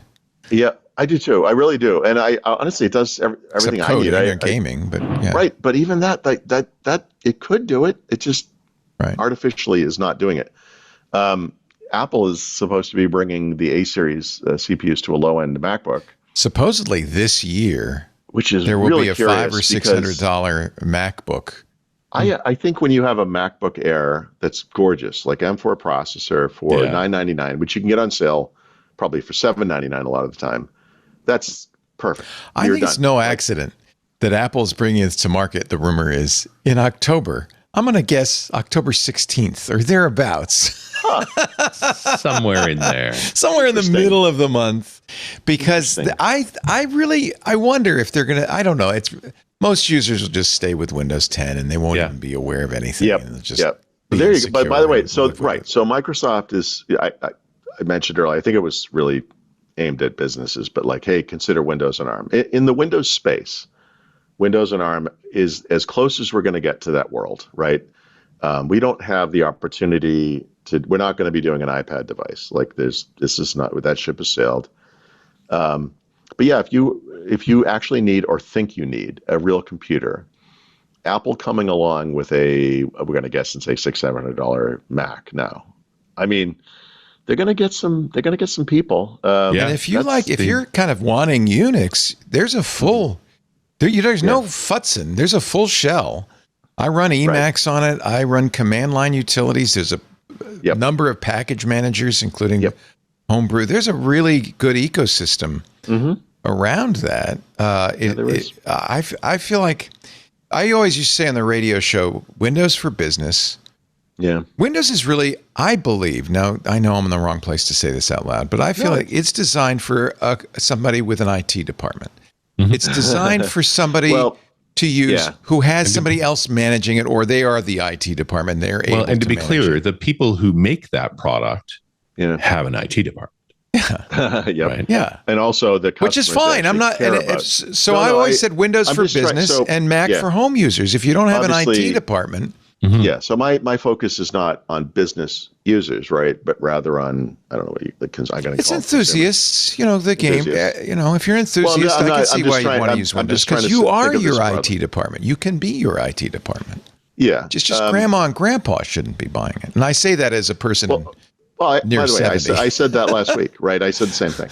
I think we're at the point now where as Windows 10 goes out, and if you're a mainstream user, you're not listening to this show, right? When I say this on this show, people are like, what are you doing, Paul? This is people your on this audience. show should use Windows. They should use Windows. Yeah. But your parents or your non-technical friends and siblings or whatever, there are other choices, and soon there will be better choices. But I feel like the iPad, I think Android will get there. Chromebook with Android, I guess, at some point. But if you feel like you need a computer for some reason, and a lot of this is just, it's like when you buy a car and it's the what if thing. You're like, well, I'm going to get this one just in case because I may not need this now, but maybe, you think you need, like you mentioned the terminal or whatever. People are like, yeah, I'm going to do this. He's right. It has a terminal, and they'll never use the terminal. No. But you bought it because, you never know. It's fine. There's nothing wrong with that. So, or you don't know better. I think a lot of people buy just because there's a herd mentality. I went to Costco and there were all those nice laptops, and I just bought that one because that's what everybody uses. Well, you got to remember there is a burden when you become a Windows user. There's a burden now on you to keep it maintained and secure. Yeah, it's a burden on you to try not to do that now because it's really just does it all the time. But yeah. Anyway, the Mac has always been a good alternative, or long been a good alternative. And if you make that thing inexpensive enough, I agree. I think it's very interesting. I guess it's a little simpler. I find going from Windows to the Mac, there's enough oftentimes it's the little things that kind of hurt the most, But that's muscle memory, stuff. Paul. That's, Yeah, no, I know. Yeah. And if you just went straight there and you struggled for a little while and that's just what you used, I'm sure it would be fine. Like I'm sure people could get their heads around it, whatever. But anyway, I guess my only point is just that if you feel like you do need a computer, and Apple does put out this whatever we think it's going to cost, $600-700, that's going to be a good choice. It's going to be really interesting. There's no doubt about it. It's going to be compelling. You have to evaluate it. You can do what I do if you really need Windows. I'm running Windows in parallels, and it runs beautifully. Yeah, so right. If you need that one app, they have that whatever continuity mode or coherence or whatever it's called. Yeah. Which is great, and that's So I think that's but the instances in which a normal person, a mainstream user, is going to need that, actually, that's kind of gone away, hasn't it? I mean. Yeah, I think everybody just needs a browser now, and that's it. Yeah, pretty much. Yeah, which takes us back to the Chromebook, right? Does run a browser. That's why a Chromebook makes sense. But look, we've all done these things where you hit that first little, this isn't exactly right, and then you use it for a little while, and you're like, oh man, there's another one, and then Chromebook to me is always like that. It's like the Windows don't resize normally. They don't. I'm with you. Same thing with the iPad. It's just not quite a PC. And of course, a lot of people, somebody in the Discord's Club Twit's Discord saying, all the Chromebooks that the kids get sent home from school with are just god awful. And this is that same problem that we have with netbooks, which is people get a really bad impression from the $200 Chromebooks. Yeah, we saw my daughter when she graduated from college, and she told me a story from, I don't know if it was junior high school, but they sent her home with this piece of they're awful crap, yeah, Chromebook, and I said no. I didn't say it this way, but it's like, no daughter of mine. So I had this. Do you know who I am? Yeah. I had this beautiful little. Do you know how many laptops I have in the closet? So she had a Chromebook and it had like blue trim. It was gorgeous. It was way nicer than the junk that school was giving her. Yeah. And I said, you bring this in and you tell them you're using this. And she did. She was ostracized for the rest of her career. Because she had a different laptop than all her friends, and everyone they were treated jealous. her like, because they hated her for it. Yeah. And she was like, "Thanks," and I'm like, I'm like, this is like 15 years ago or whatever. I'm like, what are you talking about? She like complained about it at her graduation dinner. How I screwed up her high school, whatever, junior, whatever. I was like, sorry, I was an outcast because I had a because I still don't have any friends because of you. I'm like, I don't think that was because of me, but that's very funny. Yeah. You got to be careful. Teenage life is tough. I got tricky. Can I take a break now? I need to really do that. I'm sorry. Sure. We'll take a break. Come back. There's lots more, no doubt. And again, in about 45 minutes, the embargo is lifted, and we can find out what's new with the Snapdragon, which I'm very curious I hope I have about. the time right. I'm gonna check that to be sure. Okay. No, I hope you do too. Anyway, sometime today, you'll find out. Our sponsor for this segment on Windows Weekly is very apropos, frankly. Many companies have IT departments, but I've got a better way to get Microsoft support. We're talking about US Cloud, the global leader in third-party Microsoft support for enterprises. They're so big now, they support 50 of the Fortune 500. So that big enterprises use US Cloud, and there's a good reason. Actually, there are three good reasons. Number one, switching to US Cloud can save your business 30 to 50% over Microsoft Unified and Premier support. 30 to 50%. That's reason number one. Reason number two, it is faster, a lot faster, twice as fast average time to resolution versus Microsoft. And that's an important stat because when your hair's on fire, the network's down, the boss is calling you saying, what's going on? Solving that problem twice as fast is good. It's a good thing. There's another reason you might be interested in US Cloud. They will tell you things Microsoft may be reluctant to tell you. For instance, how to save money on Azure. US Cloud has a new offering. I love this. Their Azure Cost Optimization Service. I mean, let's be frank here. When's the last time you looked at your Azure usage? It's really easy for it to get out of control. If it's been a while, you probably have some Azure sprawl, a little spend creep going on. Some virtual machines are running, but nobody's using them, that kind of thing. Good news, saving on Azure is really easy with US Cloud. They offer an 8-week Azure engagement. It's powered by VBox that identifies key opportunities to reduce costs like unused VMs, but everywhere across your Azure environment. I mean, there are lots of places you could get the same benefit or performance for less. And I'm sure Microsoft knows this, but they're not, this is a profit center for them. But US Cloud's expert guidance, and by the way, this is another reason. I guess there are 4 reasons US Cloud. Coming from their senior engineers, the best people in the business, an average of over 16 years with Microsoft products, including break fix. I mean, these are the pros from Dover, right? These are the people you want on your team. At the end of these 8 weeks, with their help, your interactive dashboard will identify, you don't have to do anything, but you'll have a dashboard that will identify rebuild and downscale opportunities and unused resources. Information is power. You'll now know what you're using, what you're not using, and where you can save, which means you can reallocate very precious IT dollars, and I know they're precious, towards things you really need.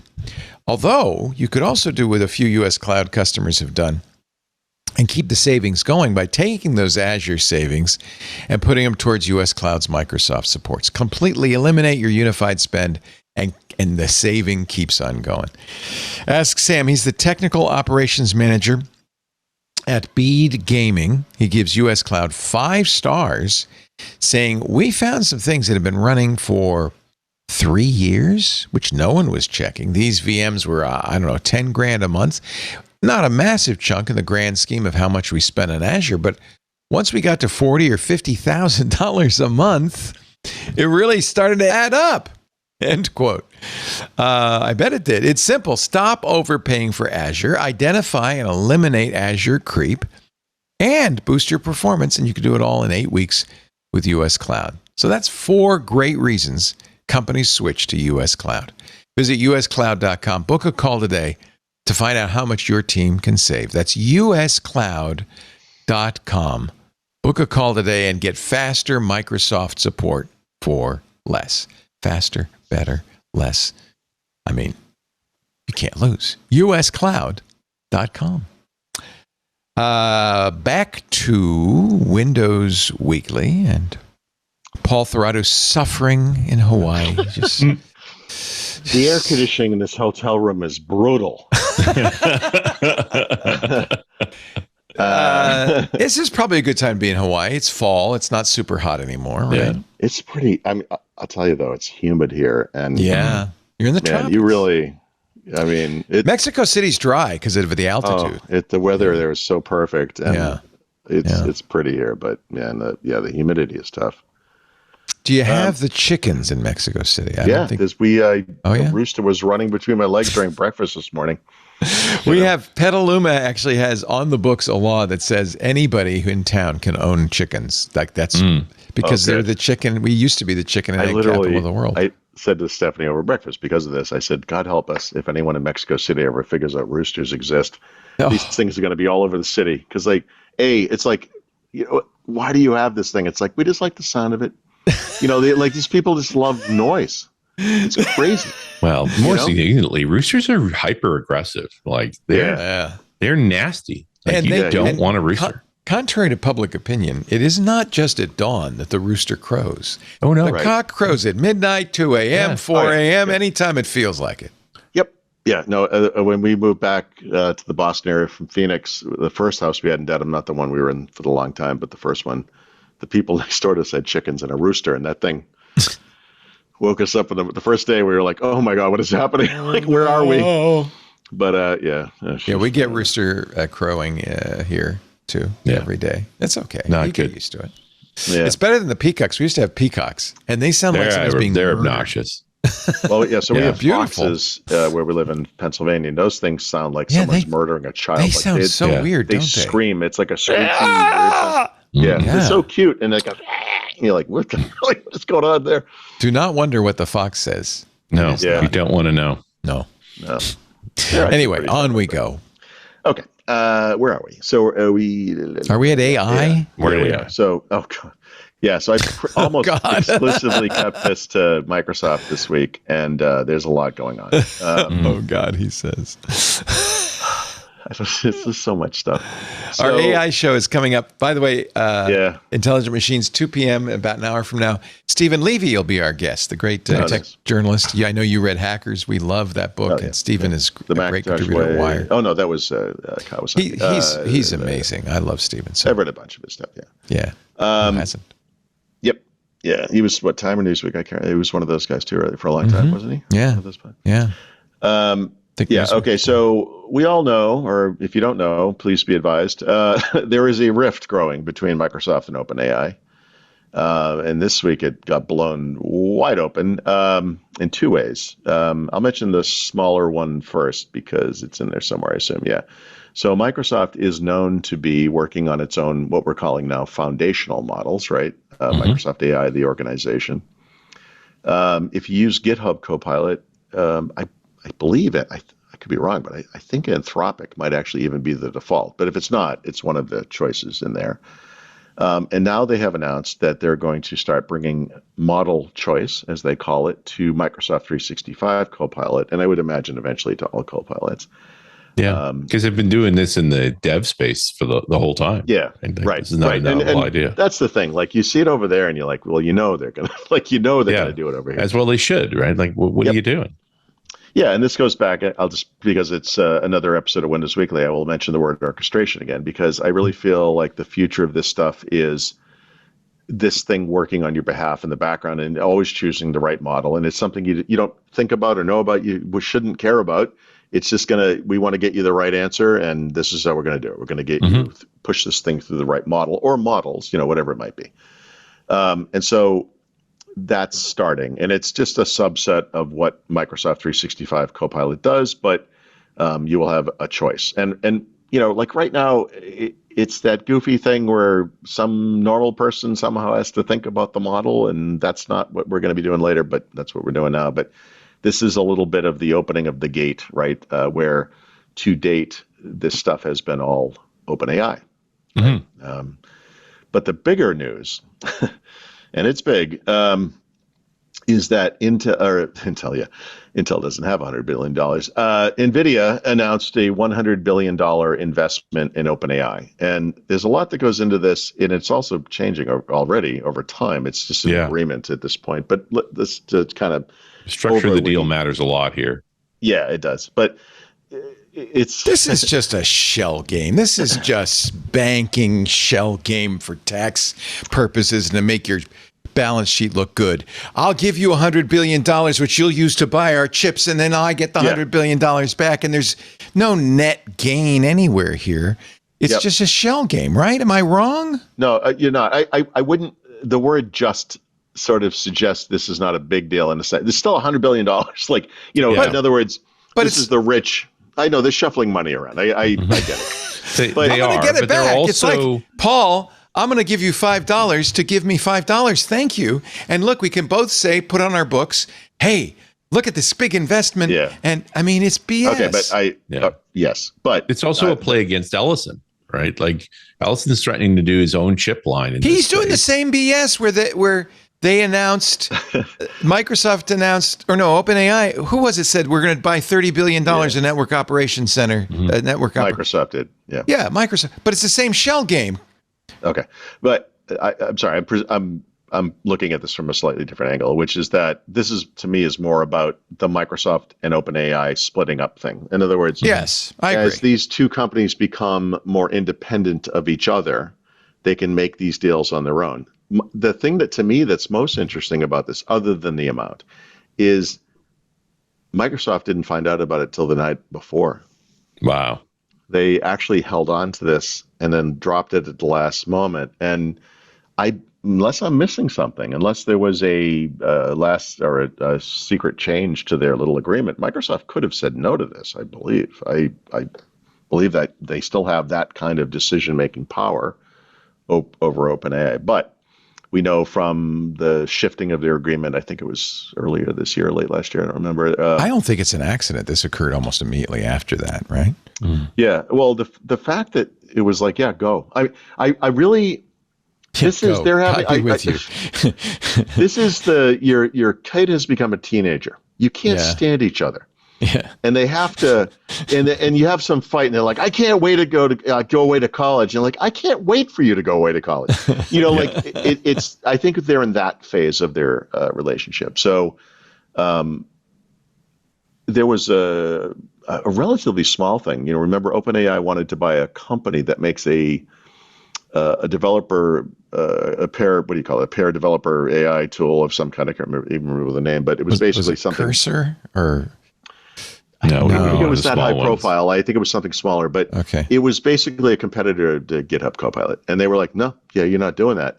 But then this $100 billion infrastructure thing comes up and they're like, yeah, please make it $200 billion. Just leave. I don't care. So I thought that was that to me is what's interesting. This is more about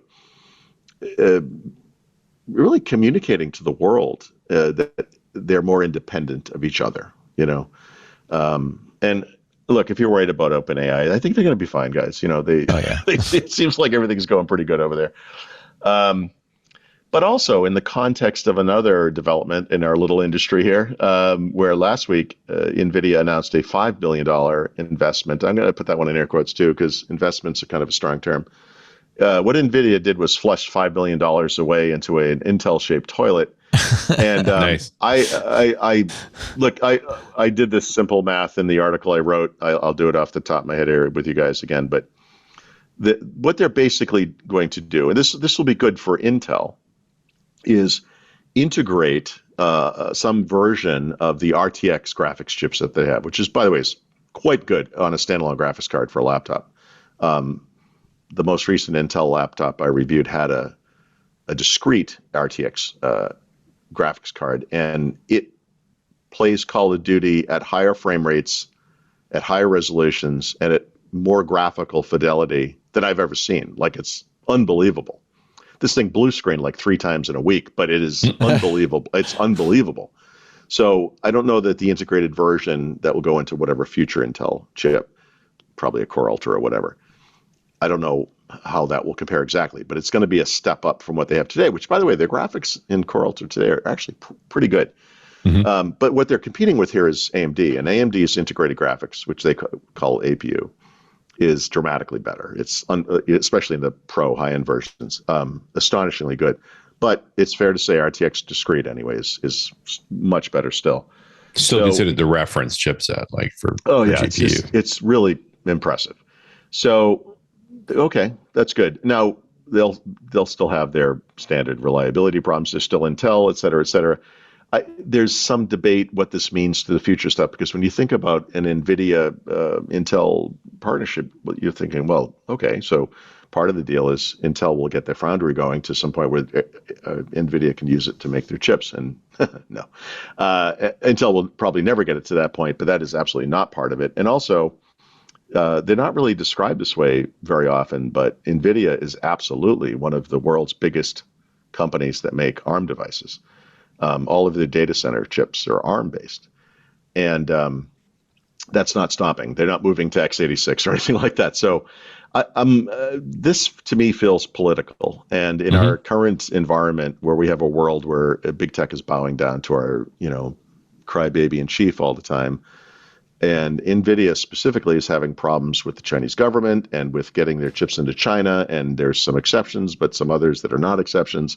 I really feel like this was a toss out to the government, the U.S. government, who, by the way, just did their own little, in what they're calling an investment, but what is really an intervention in Intel. And that I think these things are tied together. Because think about, this is the math. In the last quarter, if I remember correctly, there were roughly 60-something million PCs sold, which is higher than usual. But PC makers sell between 250 and say 300 million units a year. Intel is probably, I don't know, but I'm going to call it 80+%, somewhere in there. 80% of those, they're still the biggest maker of chips for PCs, despite all the problems. And they make a wide range of chips, as companies do, but I'm guessing integrated RTX graphics are not going to go into the Celerons of this world, and they probably don't use the name anymore. They're going to go into the high-end chips, right? So, a Core Ultra whatever, today meaning a Lunar Lake or Arrow Lake or whatever, is some percentage of that. So, how much money could NVIDIA make per computer, like per chip? Like, what do you think it is? Is it $1? Is it $10? Yeah. It's more than that. It's big time more than that. In a PC? No, it can't be, because these things already cost. How much could it be? But I think they have to be pretty high margin. Okay. I think the Blackwells are super. No, not margin. No. I'm talking about, you have a deal with Intel. Intel's going to integrate it onto the die. I see what you're saying. Yeah. I don't know how much are they going to make? No. Every time Intel sells one of those to Lenovo or HP. It's just that's more. It's dollars, right? Yeah. Yeah. So how much could it be? Like, how much? What's the biggest number you think is realistic? Like, make up a number. $5. Like $5. Right. I actually use 10. So at $5, if 50% of all of the PCs that go out in the world have that thing, we're talking about hundreds of millions of dollars to a company that has more money than God. This is a rounding error for this company. NVIDIA, this is not the next growth platform for NVIDIA. This is not. They're not getting anything out of this. I don't even know why they're doing it. Oh, actually, I mentioned my suspicion earlier is why they're doing it, but I know why Intel would do it. This is going to help them quite a bit. But I just this is just ridiculous. And also, I just want to say, 5 billion versus 100 billion. That kind of shows you where the emphasis makes a point. is. Yeah. Yep. Nvidia, not all their money, but 90% of their money or whatever it is coming from AI data centers. It's not coming from graphics cards and computers. Although, by the way, that business is doing pretty well in that little world, and they're seeing growth there now. And those chips are very good. I mean, there's no doubt about it. But we're talking about a very limited market, and this doesn't change that. So, I don't know. All right, I have a question for you. Yep. I just got an email from Framework saying they're about to ship I don't know why you're showing this, but yep. I was like, okay, that's a very I'll show you. blurry image there. But, yeah, we're preparing batch. You can show this now. We're preparing batch 11 of Framework Desktop. Yeah. It's going to come in for the next 4 to 7 days. Now, I spent a lot of money on this doohickey. Thank goodness they're saying because you ordered it before April, we're not going to raise. We're not going to add the tariff to it, which is nice. You've got the right chip. It's the AMD Ryzen AI Max Plus 395. You like that? Yeah, that's the best one you can get. I should keep this order? Yep, fantastic. I had already canceled it once. I chickened out, and then I said, you know what? I'm going to do it. Yeah, it's good. It's going to be good. Yeah. All right. Thank you. Yeah. No, I mean, that's the AMD it's going to be good. Look, if it has expensive. To be x64, go AMD, and it's the AI 300 series is the new, the. It's really cute too. I mean, it's cute. Okay, well, it's this big. I don't have an opinion on that. I mean, that's good, but it's a cute little doohickey. It's going to be a good computer. It's the AI Max Plus 395 with 128 gigs of RAM on the system itself. It's unified RAM, so it is in effect. Because it's an APU. Yeah. So I was thinking this is going to run my local AIs someday. Maybe not. It will do it right now. We're going to talk about that in a little while. Actually. 8 terabyte storage so that I would have enough room for all the giant models. Yep. I don't know. Maybe it's crazy. Call me nuts. I'm going to call you nuts when you install Linux on it, but I would say, of course, it's going to have Linux on it. But you think No, this thing runs Lisp like the wind. Yeah. Oh gosh, Emacs on this is going to be fantastic. It's an Emacs. I spent $3,000 on the Emacs box. It's an Emacs box. No, but I'll probably put I don't know what LM Studio or that Llama CPP something on there that lets me run local. What do you run, Richard? How do you run your local AIs? Or are you doing that? I thought in WSL. Oh, you're doing it in WSL. Okay. Yeah. All right. So he's using Linux. I mean, we're going to talk about the Windows, some of the Windows stuff, but Visual Studio Code is a good place for this too, by the way, and that's cross-platform. And they have a nice job. They do a nice job of filtering for on-device, but also NPU types and GPUs, et cetera. So depending on your system, and this is that computer you're buying qualifies as a Copilot Plus PC. Apparently, so really Jeff Gerling already bought 4 of them to cluster together. Of course he is. Of course he did. So he likes them. Those YouTubers, they have so much money. I wish I had. Some of them actually really do. Oh, I know. I know. Although, did you see Mr. Beast, despite making hundreds of millions of dollars a year, is losing money? Yeah. He's lost money because he spends so much, $2 to $4 million per video. Right. Maybe spend less. I don't really feel bad for Mr. Beast, but I think I don't feel bad. And you could give me that much money, I'd retire for the rest of my life. It'd be fine. But look, I don't know anything about business, but the first thing we did was cut costs. Yes. It's just common sense. It's just wild. It's like, do you want to make money or do you want to throw money away? Let me think. Yeah. Okay. Yeah. Bloomberg published the numbers, and it was like, it's hundreds of millions of dollars. Really? I mean, the revenue is fantastic. Yeah. It's unbelievable. 430 million subscribers. Yeah. No, my situation is similar. I have hundreds of dollars, and it's $45 million in sales in his energy drink. Oh no, that's Logan Paul. Sorry. Sorry. Beast, $450 million in sales. Nobody buys my energy drink. $450 million in sales last year. $200 million a year in dark chocolate sea salt bars and peanut butter cups. Stop. In those Feastables. He's also in trouble with the FTC because he reviews Feastables on his channel without disclosing it's basically an ad. God. Like every YouTuber, you have 50% of the stories you see are ads. Yeah. 3 years of losses. He lost $110 million last year. You got to be pretty rich to lose $110 million. Mm-hmm. I don't think I've made that much money in my entire life. No, exactly. I'm positive I haven't. Of course I haven't. What am I talking about? I'm not even close. Yeah. All right, According to Bloomberg, in 2023, he spent $10 to $15 million shooting videos that they never released because they weren't up to his standards. Yeah. See, I use Clipchamp. It's free. That's smart. And, their production values are, I'm not sure what the right word is, amateurish, childlike, non-existent. It's one of those things. I mean, there are, of course, the Robers of the world who do these amazing videos. Yeah. But there's plenty of YouTubers who spend $1.50 on their video. And they're literally walking around with a informative and useful. Yep. And great. I don't think putting Leo, heavy production. That business, informative and useful. What is that? That's useless. Yep. I don't know. This is not my world, obviously. No. Yeah, it's fascinating to me. The tagline in this is Jimmy doesn't scale. Yep. Mr. Beast is filming 26, 27, 28 days a month already. So that's, to me, is the biggest problem with video. It's time consuming. And if it's something, we're doing a live thing here essentially, but I mean, if you're going to make a video, like with production, here's the latest iPhone or whatever, and I'm walking around a park and I'm doing this, and here we are on the thing and zooming it.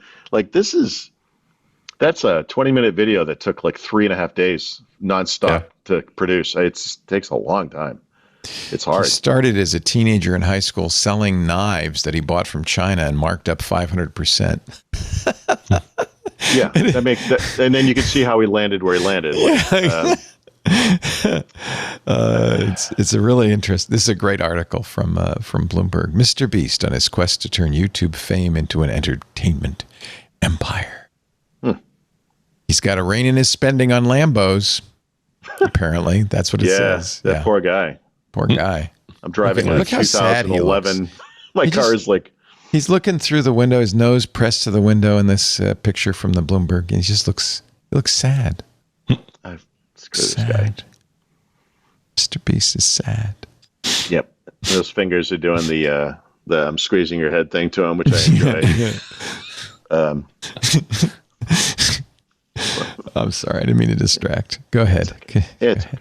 I read this and my jaw dropped. It was like, what? No, I saw it and I'm like, it's disgusting. But already mentioned cloud or Thurrott coming to 365 Copilot, so we can move on from that. One of the big controversies with AI, obviously, is that to train their models, these companies need lots of data. And because they're mostly big tech companies, they steal it because they're, terrible. And then they get sued. And then they usually, to date, have settled. The most, biggest newsworthy, whatever the most prominent case so far actually involves Anthropic. And they had reached an agreement, remember, with those authors that was thrown out by the judge, at least temporarily. So we'll see what happens. But it's possible that goes to court in December. And if so, that will be the first big high-profile kind of IP versus AI kind of case, and we'll see what happens. You're going to lose. They're going to lose big. Yeah. Yep. Yeah. They don't want if they get into court, it's their own darn fault. Make a deal. Yep. So it doesn't matter which company you're talking about, alphabetically, Amazon, Apple, and yes, Apple, Google, Microsoft, Meta. That's not alphabetical, but you get the idea. All the companies are doing the same thing, having the same problems. The New York Times has sued OpenAI and Microsoft for stealing their content. And I thought did a pretty effective job of demonstrating how that happened. And so we'll see. But Microsoft, they have not announced this, but apparently are working with some big publishers in the U.S. with the idea of spreading this further to create what is essentially a marketplace for AI to consume that they will pay the publishers when their content is used by AI for whatever purposes, whether it's to help generate information related to answering a question, or training the models, whatever it might be. And so we'll see. That's this is, Microsoft. You've been talking about Microsoft getting independent on AI from OpenAI. This is a path, right? Yep.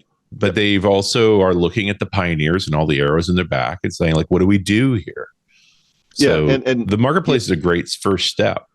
Yeah, I like the notion that they're trying to make this a viable business. Yeah, on both ends, right? There's also a case to be made for more defined data sets. But one of the problems with these language models is they were trained on the internet. The internet is horrible.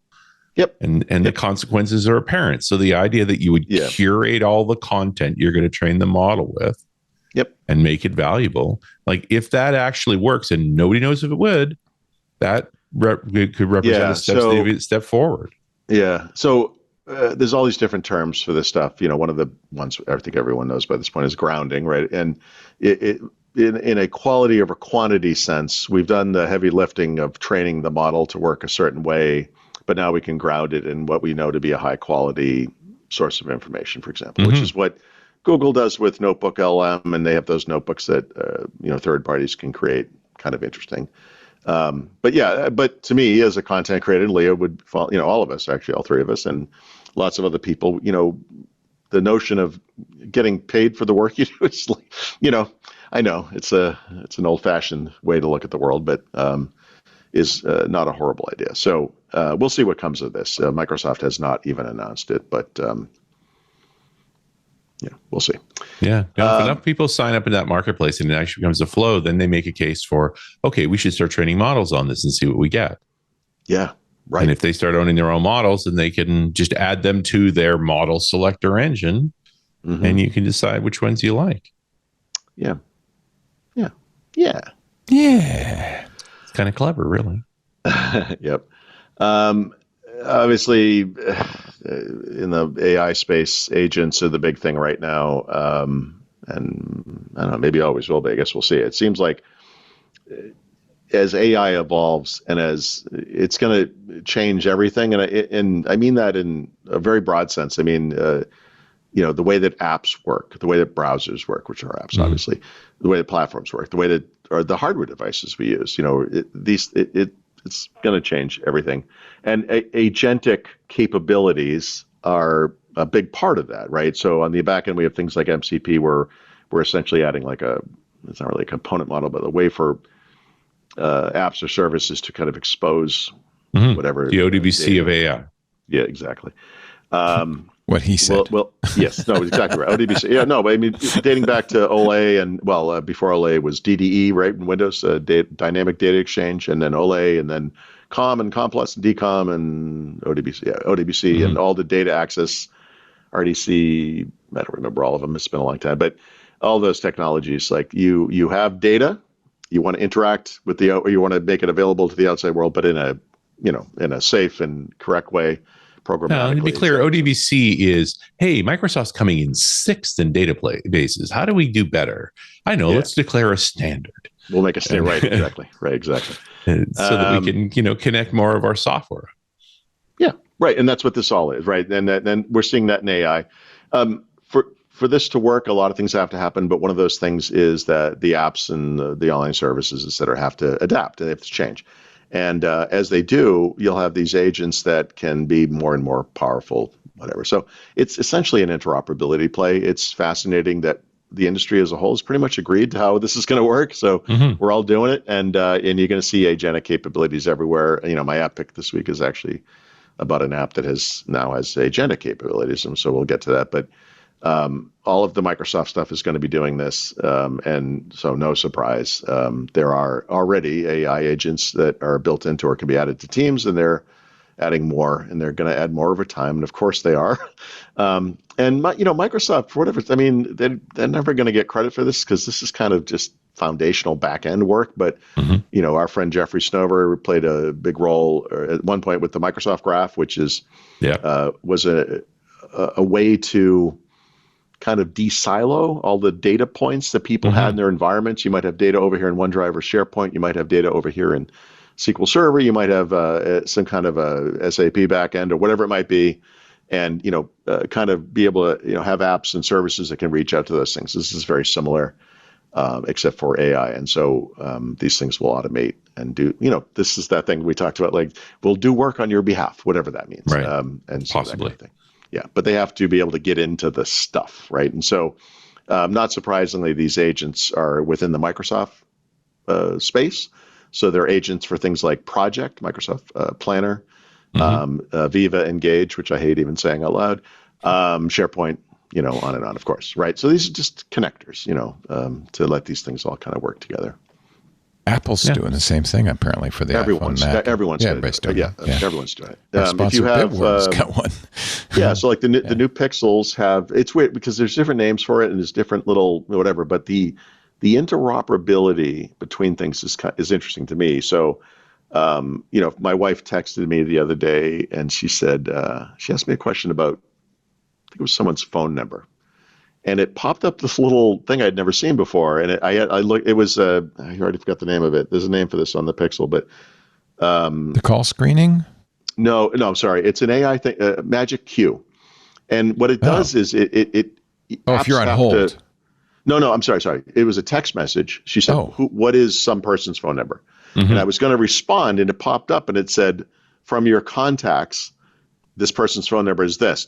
And then I could tap it and would put it into the thing. It just did it for me. That's cool. Nice. So, yeah. Now, it's not universal in the sense that the app has to actually support this. So it's an agent or MCP-like connection. I'm not sure what else to call it. So it's interfaceless AI.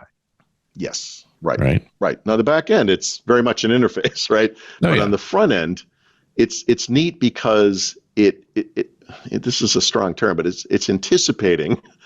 Not really, but to you, it seems like it's anticipating what you're going to need, right? She asked me a specific question. It could answer it. I did not ask it to answer it. It just popped up. I did at one point give it permission to access because I know it's calendar, contacts, I think photos. It works with some number of whatever Google services right now, and obviously third parties are coming in and whatever. So it's useful, and like one of my earliest kind of trying to figure out AI moments, I kind of said, look, without getting into the weeds of the details, if this thing works, AI, it will save you time, right? That's the goal. It's going to save you time, less busy work. And it's a small example, and it's one of a million maybe, but there you go. I didn't have to get out of the app, scroll through the list of the things, click on contacts, scroll through the list of people, find the person, click on it, hold on to the phone number. You know what I mean? Like what I just described is not hard, but it's work I had to do. It just did it for me. And it's like, oh, nice. Like, that's nice. So we don't focus on that too much. We focus on the AI slop, I guess, because that's how people are. But I thought that was pretty good. So it's a small, like I said, small thing, but small. Okay. The only non-Microsoft one in here I'm just mentioning because this is going to impact so many people. Obviously, Google makes the world's most popular browser. Hasn't been taken away from them for some reason. They have Gemini, which is going great all of a sudden, which wasn't originally. They're adding Gemini to Google. We get this. I did a series of articles about these AI web browsers, and to me, Google being the most mainstream and biggest of all is kind of the most conservative, or was, adding AI features. They put a Chrome or a Gemini button up in the corner. Like, that's okay. So if you use Copilot and Edge, you're kind of familiar now. You can have a sidebar still, but it's like a little floaty window thing, right? Which they moved around a couple times, but it's, the Gemini button in Chrome is very similar.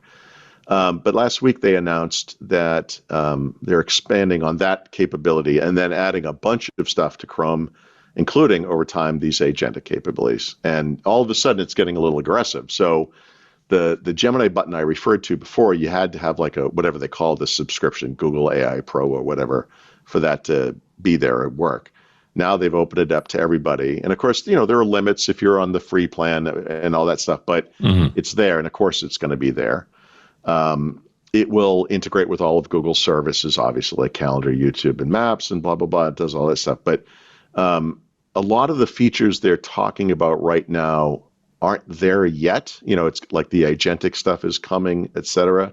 But I think Google has been seeing what's going on in the world with Perplexity and Comet, with the browser company Nvidia getting sold, and then Microsoft is doing Edge, and everyone's doing something. Well, except for Vivaldi, God love him. But most of the browser, which I have to say I respect. But no, somebody has to do it. Yeah. Yep. Yeah. And it's like, look, you get AI everywhere. If you want it to have the, use the one you want. Who cares? We don't have to do. Like, why does everyone have to do their own thing? It's a fair point. But Google is a platform maker, so Google has one of the top level AIs. They have the best browser, the best, most used browser. So actually, this is going to get interesting. Right now it's still pretty calm, but they're going to put it in Chrome on iOS and Android as well. Of course they are. They're going to make it available to Google Workspace users, which is not the case today. You have to have a Gmail account. And there's a lot more going on, but there's even these things are kind of hard to explain. But most people are probably familiar. You can go to the address bar and start typing, and you get like kind of a drop down.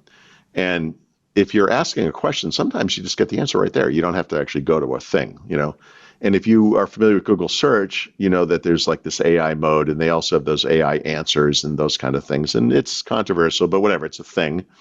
And that is also coming to the address bar. So they're kind of peanut butter cupping it, like you got your AI mode from search into my browser kind of thing. So they're going to do that. And that's actually, I think, is there today. Like you can, as you type, you'll see in the drop down now in Chrome that there are new kind of stock things to click on. And one of those is basically an AI mode kickoff. You're like, I want to have a conversation about this thing. I'm going to use Gemini. I'm going to start from the address bar. They call it the Omnibox, whatever, the address bar, because that's how I think, that's how I do things. And it's like, good, we're going to do it from here, So yeah, this is going to infect everything that we do. There's just no doubt about it. Arguably already has. Yep. And it's just going to get worse. That's the thing. So Google, like I said, to date has been pretty conservative, and now they're getting kind of aggressive. They have good models though. It's funny. They really do. Yeah. I don't think they get credit for the quality of. Well, it didn't start out that way either. That's right. So that's part of the reason. Yeah. We haven't found out what they did different that suddenly pushed them. Yeah. I think part of the problem for Google was they had come up with stuff very early and knew that this was going to destroy their ad-based revenues out in search, and they're like, we can't do this. So they held on to it.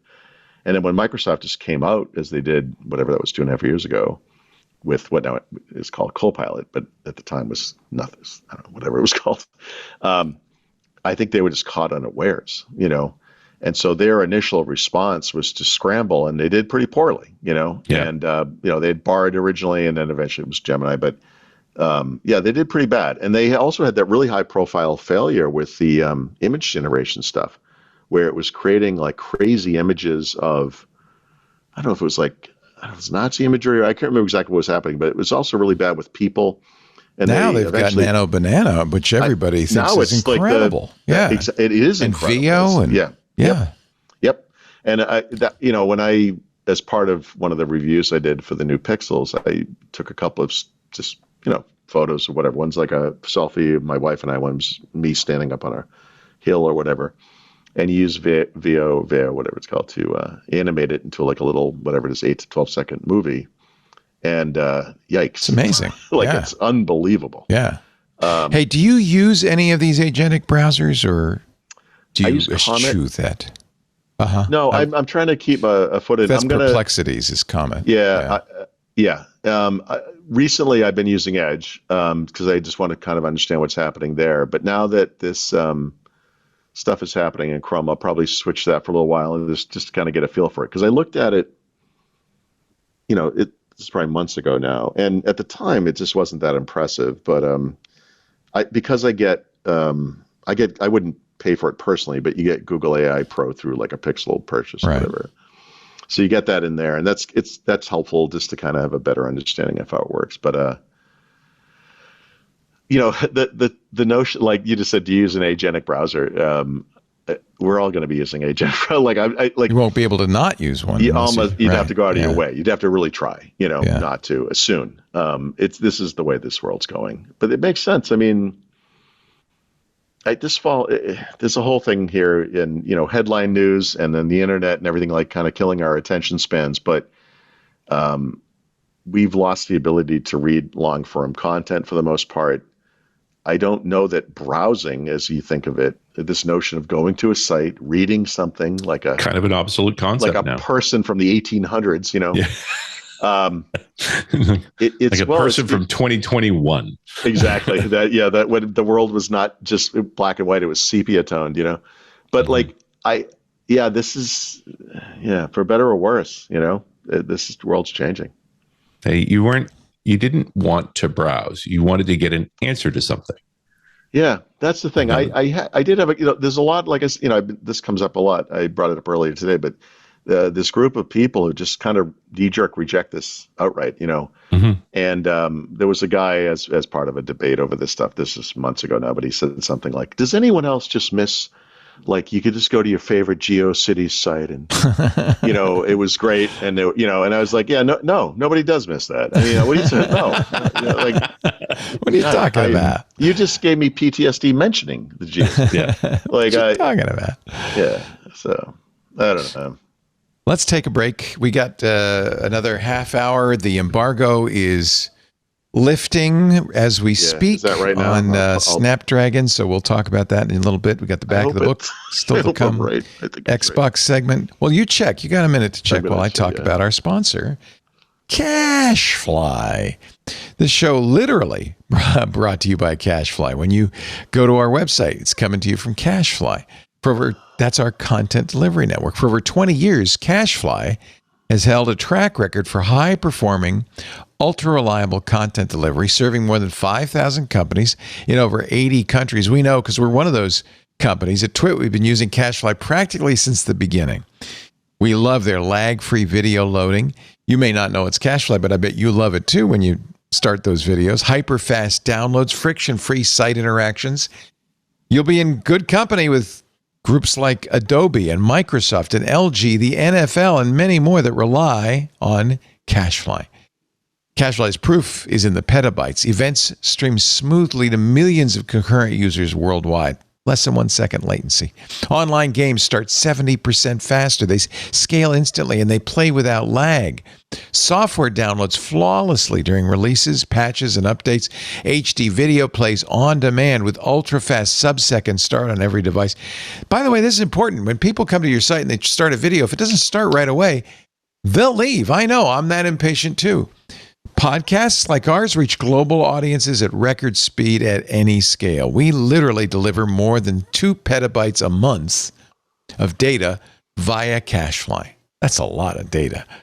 By the way, Cashfly has had 100% availability in the past 12 months.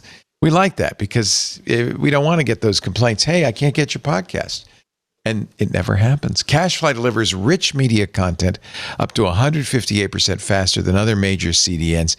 And you can do something now with Cashfly that we've been doing for some time. You can shield your site content in their cloud.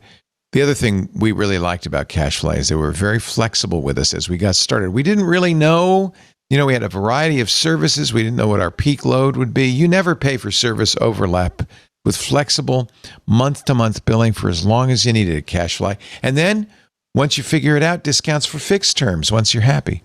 Design your own contract when you switch to Cashfly. That's the point. Cashfly, it's like gaining an extension of your team. When your entire business model depends on delivering massive amounts of content like ours, you just can't afford to go it alone. And you can count on personalized help anytime from a tenured expert who gets it engineer to engineer 24/7. We love Cashfly. You will too. Learn how you can get your first month free at cashfly.com/twit. CACHEFLY.com/twit. And I'll say another thing I say a lot. Thank you, Cashfly. Cashfly.com/twit. Continuing on Xbox time, Paul. Actually, we're going to unless you want. Oh, wait a minute. You just pasted in a holy moly. You want to do the X2 Elite? Go ahead. Yes. So we've been waiting a long time for this. I'll just get out the bad news first. We're going to continue waiting a long time for this because the first devices aren't expected until the first half of next year. So I hope that means January and not June, but for sake, Microsoft. Anyway, so, or Qualcomm. So the first gen of this chipset was the Snapdragon X. I guess that's the whole thing. They wanted to do it with the Elite, but there was the Plus and then the non-Plus, right? So X, whatever. So what they're announcing today is the X2 Elite and also a second higher-end model called the X2 Elite Extreme. This is not in any of the materials that they're putting out into the world, but talking to people that I know, I discovered that the difference between the X2 Elite and the X2 Elite Extreme is that the latter has the memory built onto the die. Speed. It's all about speed, yep. Yeah. And when I was told this, I was like, well, I thought that's what you were doing. And no, so it's on the motherboard. It was actually in a separate can, but on the chip block. This is one of those things with hardware that I guess it makes sense when you think about it. I don't think most people think about this, but distance matters. And one of the advantages of, like, say, Lunar Lake, as with, the Apple and Silicon stuff, is that because it's there, the distance that things occur between the CPU or whatever processor and the RAM is minuscule. Whereas even if it's right next to it on a board, it's still a distance, right? And so there's a lag there, if you will. So the X1, I guess, all of them, and then the X2 Elite are the same basic architecture in the sense that the RAM is, not integrated onto the die, but with the X2 Elite it is. So I asked Laurent, the guy who writes most of my news stories, I said, I shared this with him ahead of time, and he said, do you mind if I write about this, rather than me writing about it? And I said, you can, but your headline has to be written like this: exclusive, Qualcomm makes X2 Elite faster by copying Apple. Ow! No, it's the right thing to do. It's the right thing to do. Same rough target market, laptops and mini PCs. The X2 Elite Extreme targets what they're calling ultra premium PCs, I guess. This is the third gen version of the CPU. The first gen was obviously in Snapdragon X, but the second gen was in the phone chip they put out last year, which was based on that, right? So this is the third gen. It is, the performance differences depend on who you're looking at. So 75%, up to 75% faster CPU performance than the competition at ISO power. So I would assume the competition means Intel, AMD, and not, well, maybe it means the Mac too. I actually don't know. They don't really say that, but we'll see if they're going to have their press conferences today. We'll see what they actually say. But compared to their predecessor in the PC space, the the X Elite, 31% faster performance at ISO power while using 43% less power. So it's actually a lot more efficient as well, which is fantastic. Well, it's second generation chip design. You'd expect it. Yep. First ARM chip to hit 5 gigahertz. That's fast, man. Yep. 3 nanometer manufacturing process. A RISC processor at 5 gigahertz is an interesting combo. Zoom. Yeah. The big one that I was looking for was the GPU stuff. And they are claiming that this new gen Adreno GPU is 2.3 times as fast per watt and power efficiency compared to the previous gen of their chip. So that's actually a big deal, because if this thing's going to be used for games, et cetera, or just high performance, anything engineering related, whatever, that's actually very important. This one kind of came out of nowhere, at least for me. Their NPU is now 80 tops, which is double what it was in the current version. And the way they describe it, without explaining it in any way, so I'm curious again how they talk about this today, is this enables what they call concurrent AI experiences on Copilot. Does that mean that previously they couldn't do concurrent? Yeah, like in other words, before it was essentially single core like style processing. I think it might, and then of course the latest Snapdragon based modems, et cetera. So it's going to do 5G if the laptop maker wants to do that, Wi-Fi 7, et cetera, et cetera. So that's all good. But not well, they've already missed the holiday season, so it's like it's happening now. Although I suppose there's a world where they could have announced today, and maybe that happens, but it's not happening. So the actual PCs won't be coming out until the first. But I hate the way they say it. You couldn't say first quarter. You couldn't, first half of 2026. And they're going to miss.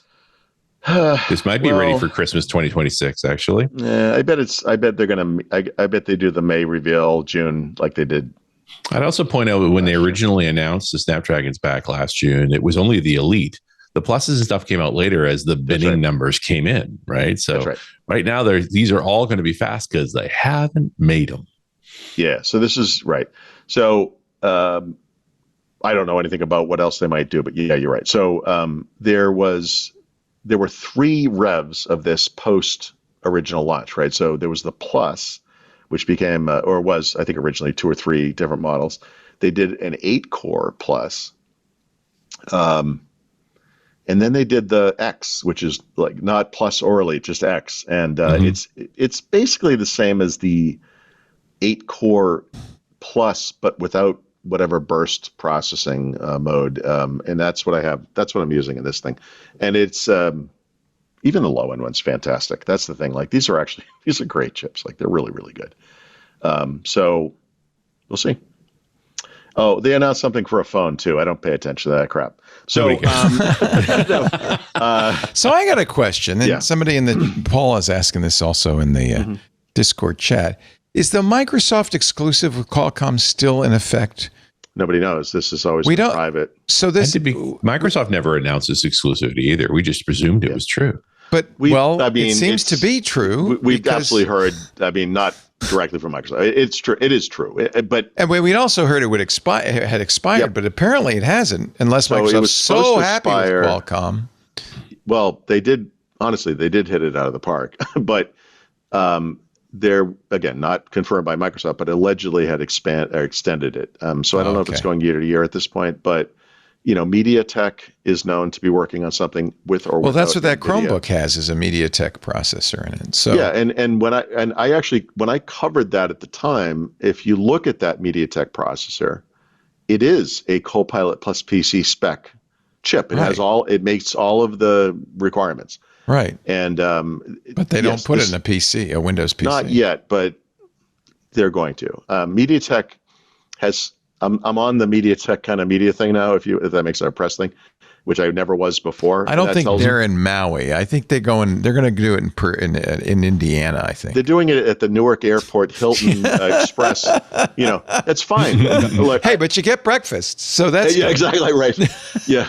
You get a waffle maker. It's nice. Their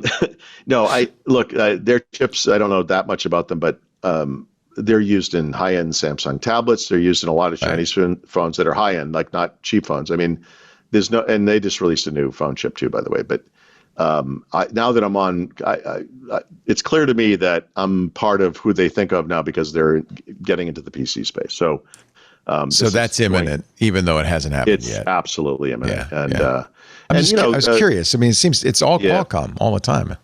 Yeah, right now it is. Yeah, but they've been very open about it too. Like in the sense, they haven't said these guys are coming, but they've said, look, we know competition is coming. Like it is happening. Like they've acknowledged this. And they are ahead of the pack, right? Right now. Well, there's no pack, so we don't really know. I mean, it's easy to be the leader when you're the only one in the room. We are the best chip in our class. Who else is in our class? We're in a class by ourselves. Okay, so from experience, these chips are great. I mean, they're great. Right. They are great, but competition's good. Whether it's MediaTek, AMD at one point was rumored too. I don't know whatever came of that. Nvidia. Maybe by themselves, maybe with MediaTek, we'll see. Samsung is a long time ago now, but they were rumored to be working on this, I don't know. Interesting. I will say, one of the complaints that's fairly obvious and getting increasingly true in my mind is this is taking a while. I mean, if they meet the June 2026 timeframe, that's 2 years after the initial products. They're revving their phone chips every year. They have multiple tiers. Mm-hmm. But that also means they have multiple teams working on these chips too, because it takes a long time to get into a fab. right? Like just to actually get it producible. Right. Realistically, if you're going to put out a new chip every year, you've got 3 chips in development. Yep. So I can't recall if we've ever discussed this, but it is perhaps interesting and relevant to note that IFA came and went without any major new PC processor announcements for the first time that I can remember. So Intel has been releasing chips every year, and they do it in stages, and they've kind of mixed around like what gets announced in the fall and what gets announced early in the year, but whatever. But they typically do 2 big announcements every year and then other things, but 2. AMD, same thing. AMD, Intel did not announce new generations of their stuff at IFA. AMD did announce the step release of the Zen 5 stuff, which is the AI300. So the chip that's in Leo's framework computer is the better one that they announced in January. So since last September, a year ago September, they did like kind of a half step forward. Intel, well, I guess Intel did too. If you think that Arrow Lake is a half step forward, it's a half step. It's a half step in some direction, but it's a different architecture than Lunar Lake. So it's not like next gen, but they didn't replace Lunar Lake or Arrow Lake or anything really in September this month. AMD didn't either, and Qualcomm didn't either actually. Although they're going to announce this, but this will be next year. And by the time this does ship, I would imagine we are going to have new gen Intel and possibly AMD chips as well too, right? So the industry's not standing still, but then again, I don't know. Like it does all of a sudden, it is kind of slowed down a little bit. I mean, I know Intel's having some problems, right? I mean, but No. That's what I heard. Someone mentioned it. You mentioned a toilet, I think, but maybe a toilet. Oh, did I use that word? That's a little strong. No, it isn't. I just feel like Qualcomm's hedging their bets here on PC still. You think about the quantity of chips they sell in the mobile space. That's why they pay for those kinds of teams to keep that kind of pipeline going. Nobody's sure these are going to take off. And let's face it, they've sold some, but they haven't taken off. All I can do is kind of devil's advocate this because I really don't know. And I'm actually hoping to find out. I'm going to talk to people about this because I'm a little confused here. But maybe the perspective here is that they have I can't keep track of their naming, but whatever the phone chips are called. Last year's flagship Snapdragon chip was based on the Elite X, right? Mm-hmm. So they've taken this architecture, which originated in the data center, by the way, brought it to PCs, awesome, and then they brought it to the phones. And so they today also are announcing a second gen version of that, which in their language is Gen 5 because, but whatever. It's fine because I don't really track that stuff as closely, but I guess that work is super important because that's the volume, but also these are, phones by nature. They're small. They have to be super efficient. I mean, there's hopefully a virtuous cycle thing occurring here. So we'll see if they talk about that again. That stuff's going to be later today, but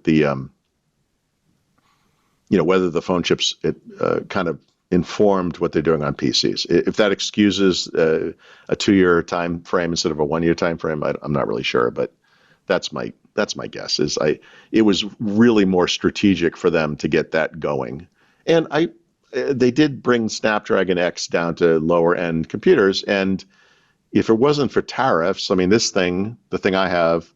The 14-inch version is probably in the $600 range. It probably would have been $500, right? Mm-hmm. That would have been the world's first good $500 computer if they had done it. But now they have to be a little more expensive because of the tariffs. So anyway, okay. What time is it? We're running out of time. We have 12 minutes left. So I'm going to skip all this stuff. So Xbox console prices, Microsoft's raising them for the second time this year, unprecedented.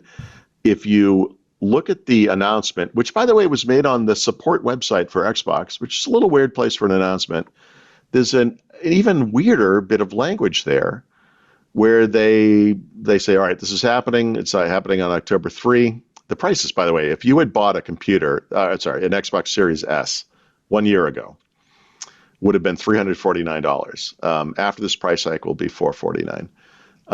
The most expensive Xbox Series X, which a year ago today was $499, will be $649. Like, yikes. Like, it's up $150. That's like, tariffs, you think? Yeah, 100%. But the language of this announcement, it's like, okay, this is what's happening. We understand these changes are challenging. Looking ahead, we continue to focus on offering more ways to play more games across any screen and provide value for Xbox players. Wow. I mean, that's explicitly, this is not the future of Xbox. Like, that's yikes.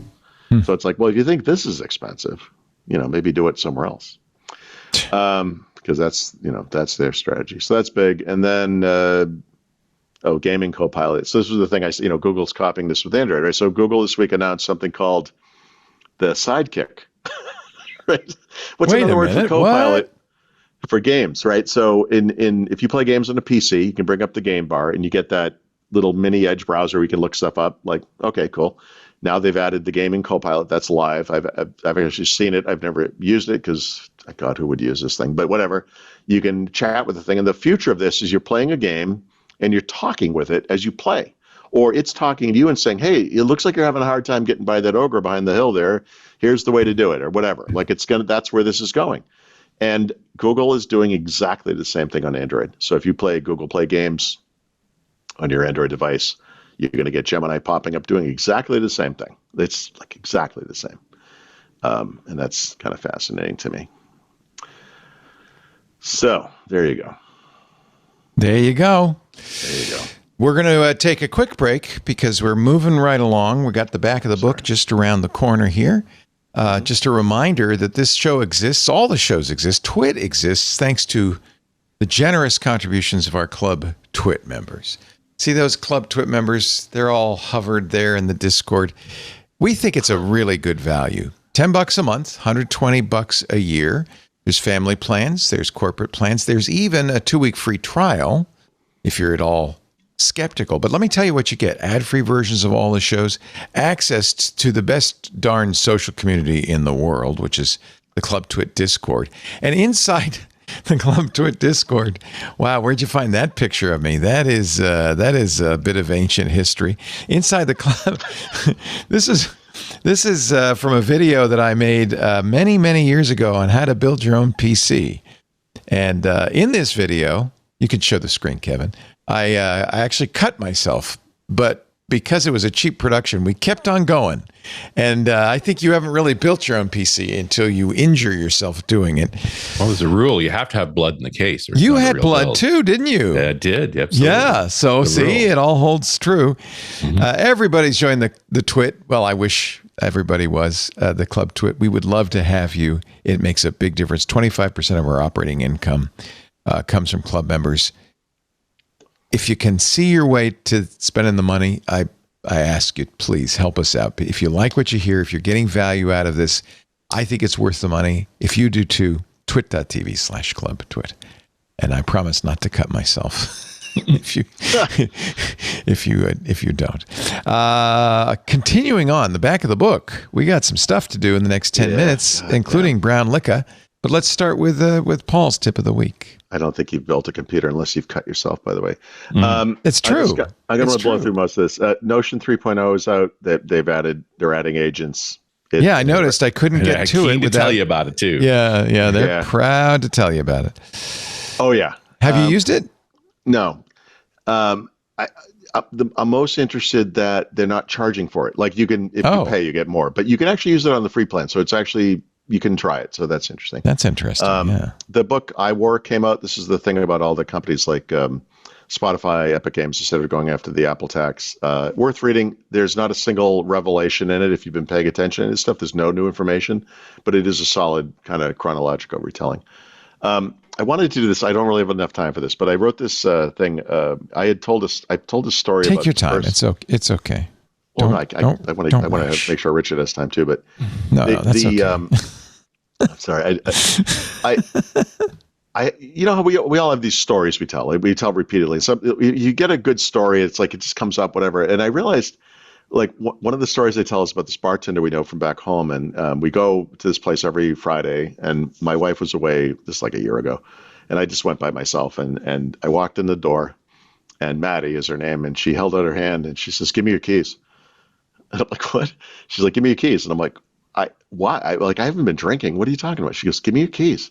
What? Okay. So I give her the keys. I'm like, why? And she goes, you have walked out of this restaurant 3 times in a row without taking your leftovers. You are not leaving without your leftovers. And I was like, oh my God, that is amazing. That's hysterical. That's the best. And I guess the last time she had run out into the parking lot, I missed her or something.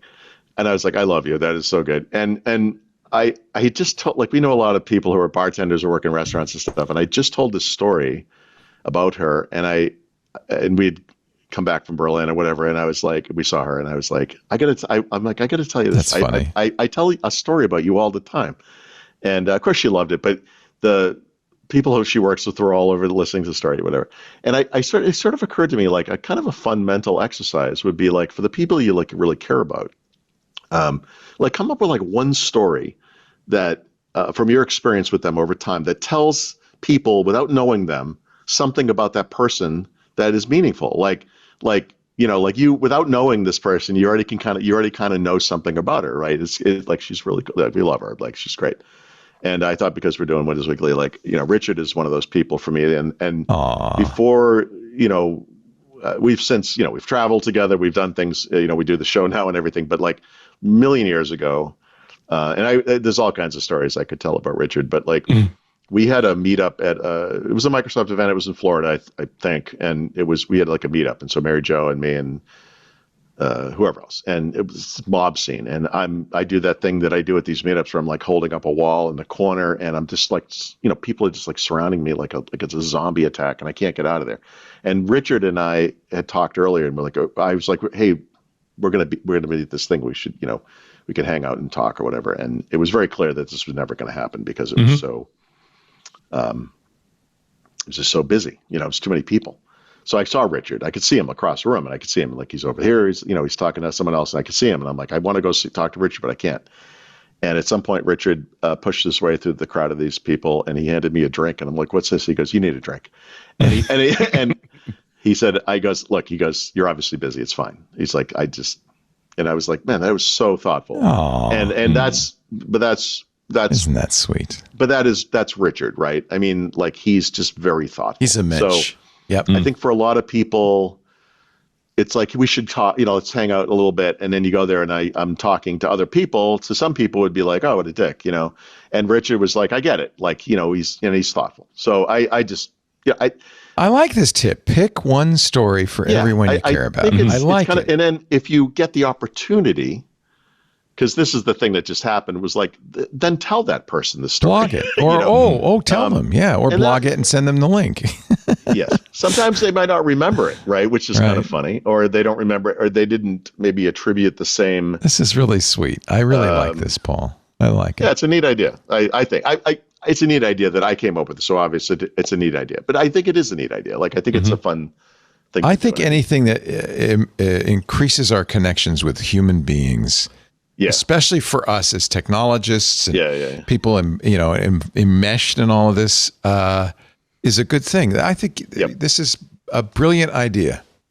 A brilliant idea. And anyone who's listening to just think about it for yourself in your own little world or whatever, the people and I don't know. It's the other one that's in that. You're such a softie, Paul. Nobody knows this. My brother, who is just one of the greatest people on earth. Really, we're really good friends. We had season tickets to the Celtics. We went all the time, and we're in the back row. Is this the picture? Row. Yeah, that's from when they won the championship when we were there. But this is great picture. We're in the back row, and of that section. And my brother is elbowing me in the side. I'm like, what? He goes, look at this. And there's this woman as part of a couple walking up. She had no clothes on. She looked like a street person.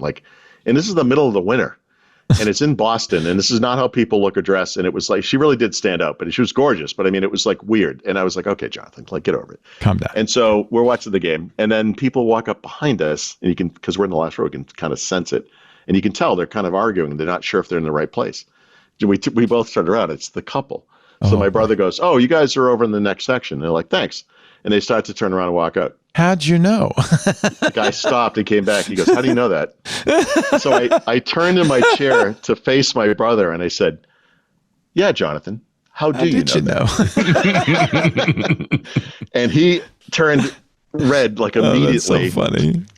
So my brother, who's the nicest guy on earth, can't help helping people. He can't stop himself. But then he had to explain what? Like, how do you explain to these people? It's because your wife is dressed like a prostitute. No, your wife is so attractive, and I couldn't help but notice. It was just you could feel the thought occur. Like he took a step away. It was like, wait a minute, like, you don't work here. Like, how do you know this? It was. I saw you earlier. I love it, Paul. That in this picture you're wearing Celtics green. Yeah. And your brother's got a Boston Red Sox cap on. He's wearing a Red Sox T-shirt. Well, you guys are on brand. Representing Boston. I love it. The guy behind me at this game was wearing a Bill Walton mask, and he spent the whole game hugging me from behind. Oh, God. And, he was doing a little pre-gaming, I think. A moment of solidarity. Yes. Nice. Very nice. Yeah. That's Paul's tip of the week. Be nice to your fellow man. Now, Run As Radio's coming up. Who do you have this week? Grabbed a show while I was at KCDC in Kansas City with my friend Mandy Walls, been on the show before. Great topic. She was talking about it at the show, and I thought it'd just be an excellent one, which is the fact that we have so much dependency on all these third-party, both services as well as libraries. And it's just like when you have an incident and you realize it's from a vendor component to your application or to your resource, like what do you do? Like, what are the procedures around all of that? So, and Mandy's from PagerDuty, like she knows her way around all these sorts of disaster responses. So we just talked through how we document the dependencies that exist inside of all these different products that we use and what the call logs look like. What is the approach to contact them? Just do your homework here so that you can respond faster and know why you might be out, who can be involved in it, and what to do next. Just a powerful conversation, as usual, for someone who just knows her, she just fought the fight. Like, she's already got the bloody hands from dealing with it. You save her, she'll save you the pain. Well, nice. A well-spent half hour. Intelligent Machines is coming up. Stephen Levy's here, our guest. We're going to have a great interview, but we cannot wind up this show without a little whiskey. And one that I pushed was I'd had ready last week and wasn't able to use it. So now it's moved up a week. Is there any left? Is the question. That's it. No, it's long gone. Because I was staying with my friend Remy again while I was in the Netherlands. It was his son that was getting married, and he owns a whiskey shop now. So, and he knows I'm going to talk about the whiskey he feeds me on the show. So it's a big deal for him. So he pulled out a weirdo, the High Coast Quercus 4, the Mongolica. So the story of the distillery is awesome. It's about 450 kilometers north of Stockholm, in Sweden, up on the Gulf of Bothnia, which makes it 63 degrees north, making it the fourth furthest north distillery in the world. There's a couple in Norway and Iceland. It's even further north. Boy, it's cold up there. Holy man. Right on the Angerman River. In fact, the distillery is about 30 kilometers up from the Gulf. Is cold good for whiskey? Well, this is a great question because it does affect the style of whiskey they're making. The site itself is called Box, and originally this distillery was called Box. And it was called that because in the 1850s, they built a sawmill there and made boxes. And then when the mill burned down in 1890... That's a little on the nose. Okay. It's not a witty name. No, very literal, So the mill burned down in 1890, and they built a coal power plant in the same site, which ran until 1912. And it continued to be used until... it started out in 1912. It shut down in the early 60s. And this left to rot after that. And there's this artist named Matt Deval, who bought the building in 1991 before it was torn down. And he turned it into an art gallery. His family's been in the region for a long time, and they were trying to support the region. And so he's an artist and a clever one. If you go look his art, it's beautiful. And so he bought the building, then used it as an art gallery. But they were trying to bring in more business into the area. And he and his brother, Per, along with a bunch of others, all had fans of whiskey, so decided to start a distillery. They built the company in 2007 and finished the building refit into 2010, and their first product comes out in 2014. And they make a pretty traditional whiskey for a modern whiskey shop. Now they've gone old school in the sense that they bought an old Bobby mill, like 100-plus-year-old mill for milling the grains. They only use barley, of course, as they're making whiskey. Unpeated malt comes from Sweden. The peated stuff comes from Scotland. Stainless steel washback, small, 8,000 liters, pretty tiny. They use a Belgian yeast. They do a very long ferment, which again is a side effect of being cold, so 80 plus hour ferments. But they've gone after the Japanese style, so their wort is quite clear, which is the way the Japanese like to do it. They don't do a cloudy wort. 2 sets of 4-size stills, a 3,800 liter wash, and a 2,500 liter spirit. And then sort of a modern style take on their warehousing. It's steel shelves, wooden floors, all wood construction. They stack high, 7 high, but the barrels are small because they do relatively small production. About 300,000 liters a year is not a big place. And you can become a shareholder in the company and lay up your own cask there if you wish. And their regular product, they make both peated and unpeated, are aged in bourbon casks and so forth. And that is not this whiskey. This particular whiskey, and by the way, the place is no longer called the Box Distillery. It started out that way, but there's another whiskey maker called Compass Box, which I will literally talk about next week. I also had one of theirs. That it was a bit of a conflict in the name, and in 2018, they switched to this High Coast name, which is a good description of the area, is High Coast. I know from making a sourdough bread that a cold ferment is often desirable. More tastier, exactly. Yeah. And so this is the argument, is that they also allow the yeast to ferment out. So they go to about a 7.5 wort, which is pretty high. So the yeast is literally killed by the alcohol. And then they leave it longer to allow the lactics to work. So they're really, that's a very Japanese approach to making wort. But that's the style they've gone after. And in that sense, I'm not a huge fan. But this particular whiskey is the Quercus line. So it's an experiment by them. They're making a base whiskey and they're using different barrels, and they're going very barrel strong on this. So the first edition was based on European oak. It was called the Robur, which is the Latin name for the European oak. The second edition was the Alba, that's American oak, both very familiar. Then they did the Patera, which is the European mountain oak, which you almost never see in whiskey. And this one is even rarer still. This is the Mongolica, which is an Asian oak that's native to Japan, China, Korea, Mongolia, and Siberia. It's different from the Mizunara oak, which is typically used in Japanese. So very rare wood. And this is why Remy brought it to me, because we're about to taste something that you're not going to taste elsewhere. And that being said, it wasn't a great whiskey. It's an experiment. It's a good story. The wood notes were really cool. So it's like, and this is €100 bottle of whiskey. So like $160. And you're not going to get it anywhere. It's incredibly rare. They don't make very much of this. But it's the ideal whiskey for someone who's deeply into whiskey, which is why Remy brought it to me. It's like, hey, try this. It's interesting. This is a wood you've never tasted before. And it was distinct, but just not a phenomenal bottle of whiskey. So it's a great experiment. The whiskey I'm going to talk about next week plays in the same realm, where it's like whiskey for friends who like whiskey, as opposed to something I want to drink, as celebration, have fun with, and so forth. So, will I buy it again? No. Am I glad I had it? Damn right I am. Like you, for sure. I've tasted something aged in Asian oak, and that's odd. And for me, that's a great experience. Yeah. From High Coast, the Quercus 4 Mongolica. Which must make more sense in Swedish. But anyway. I don't think that's true, but no. Or in Mongolia. Very much experimental Quercus whiskey. is the genus of the European oak. The oak trees. They make the barrels. Well, all the Quercus that's just the name of an oak tree, right? Quercus alba is American oak. Quercus robur is European oak. Quercus minazura is the Japanese oak. Interesting. Yeah. Mr. Richard Campbell. He's at runnersradio.com and .net rocks, and God willing and the cricks don't rise, he's here every week.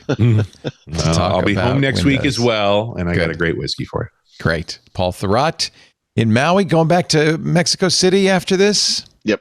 All right. Maybe the time zones will settle down for you. You'll find Paul at Thurrott.com. Become a premium member. Lots of great content, including that story about having a story about some of your closest friends. I love that idea. He's also got some great books at leanpub.com, including the field guide to Windows 11, which includes Windows 10 built right in, just like Windows 11. And Windows Everywhere, a history of Windows through its programming frameworks, which is really fascinating. Yeah, remind me next week. I'll tell you my favorite Paul story because I've got one. Yeah, that's nice. That's nice. It's not, the hunter is not supposed to become the hunted. No. It's a story I tell of you all the time in exactly the same format, and I will tell it next week because we are out of time. We do Windows Weekly every Wednesday, 11 a.m. Pacific, 2 p.m. Eastern, 1800 UTC. You can watch us live in the club, of course, in the Discord. Everybody else can watch on YouTube, TikTok, Twitch, X.com, Facebook, LinkedIn, or Kick. But you don't have to watch live because it's a podcast, which means we make on-demand versions available everywhere for free. The RSS feed, of course, can be picked up in your favorite podcast client, but you can also go to our website, twit.tv/WW. There's links there to the YouTube channel and the RSS and even a couple of podcast clients if you need a little hand finding one. But do subscribe, and if you subscribe, please leave us a good review because that helps spread the word. Thank you for being here, everybody. We will see you next Wednesday on Windows Weekly. Bye-bye.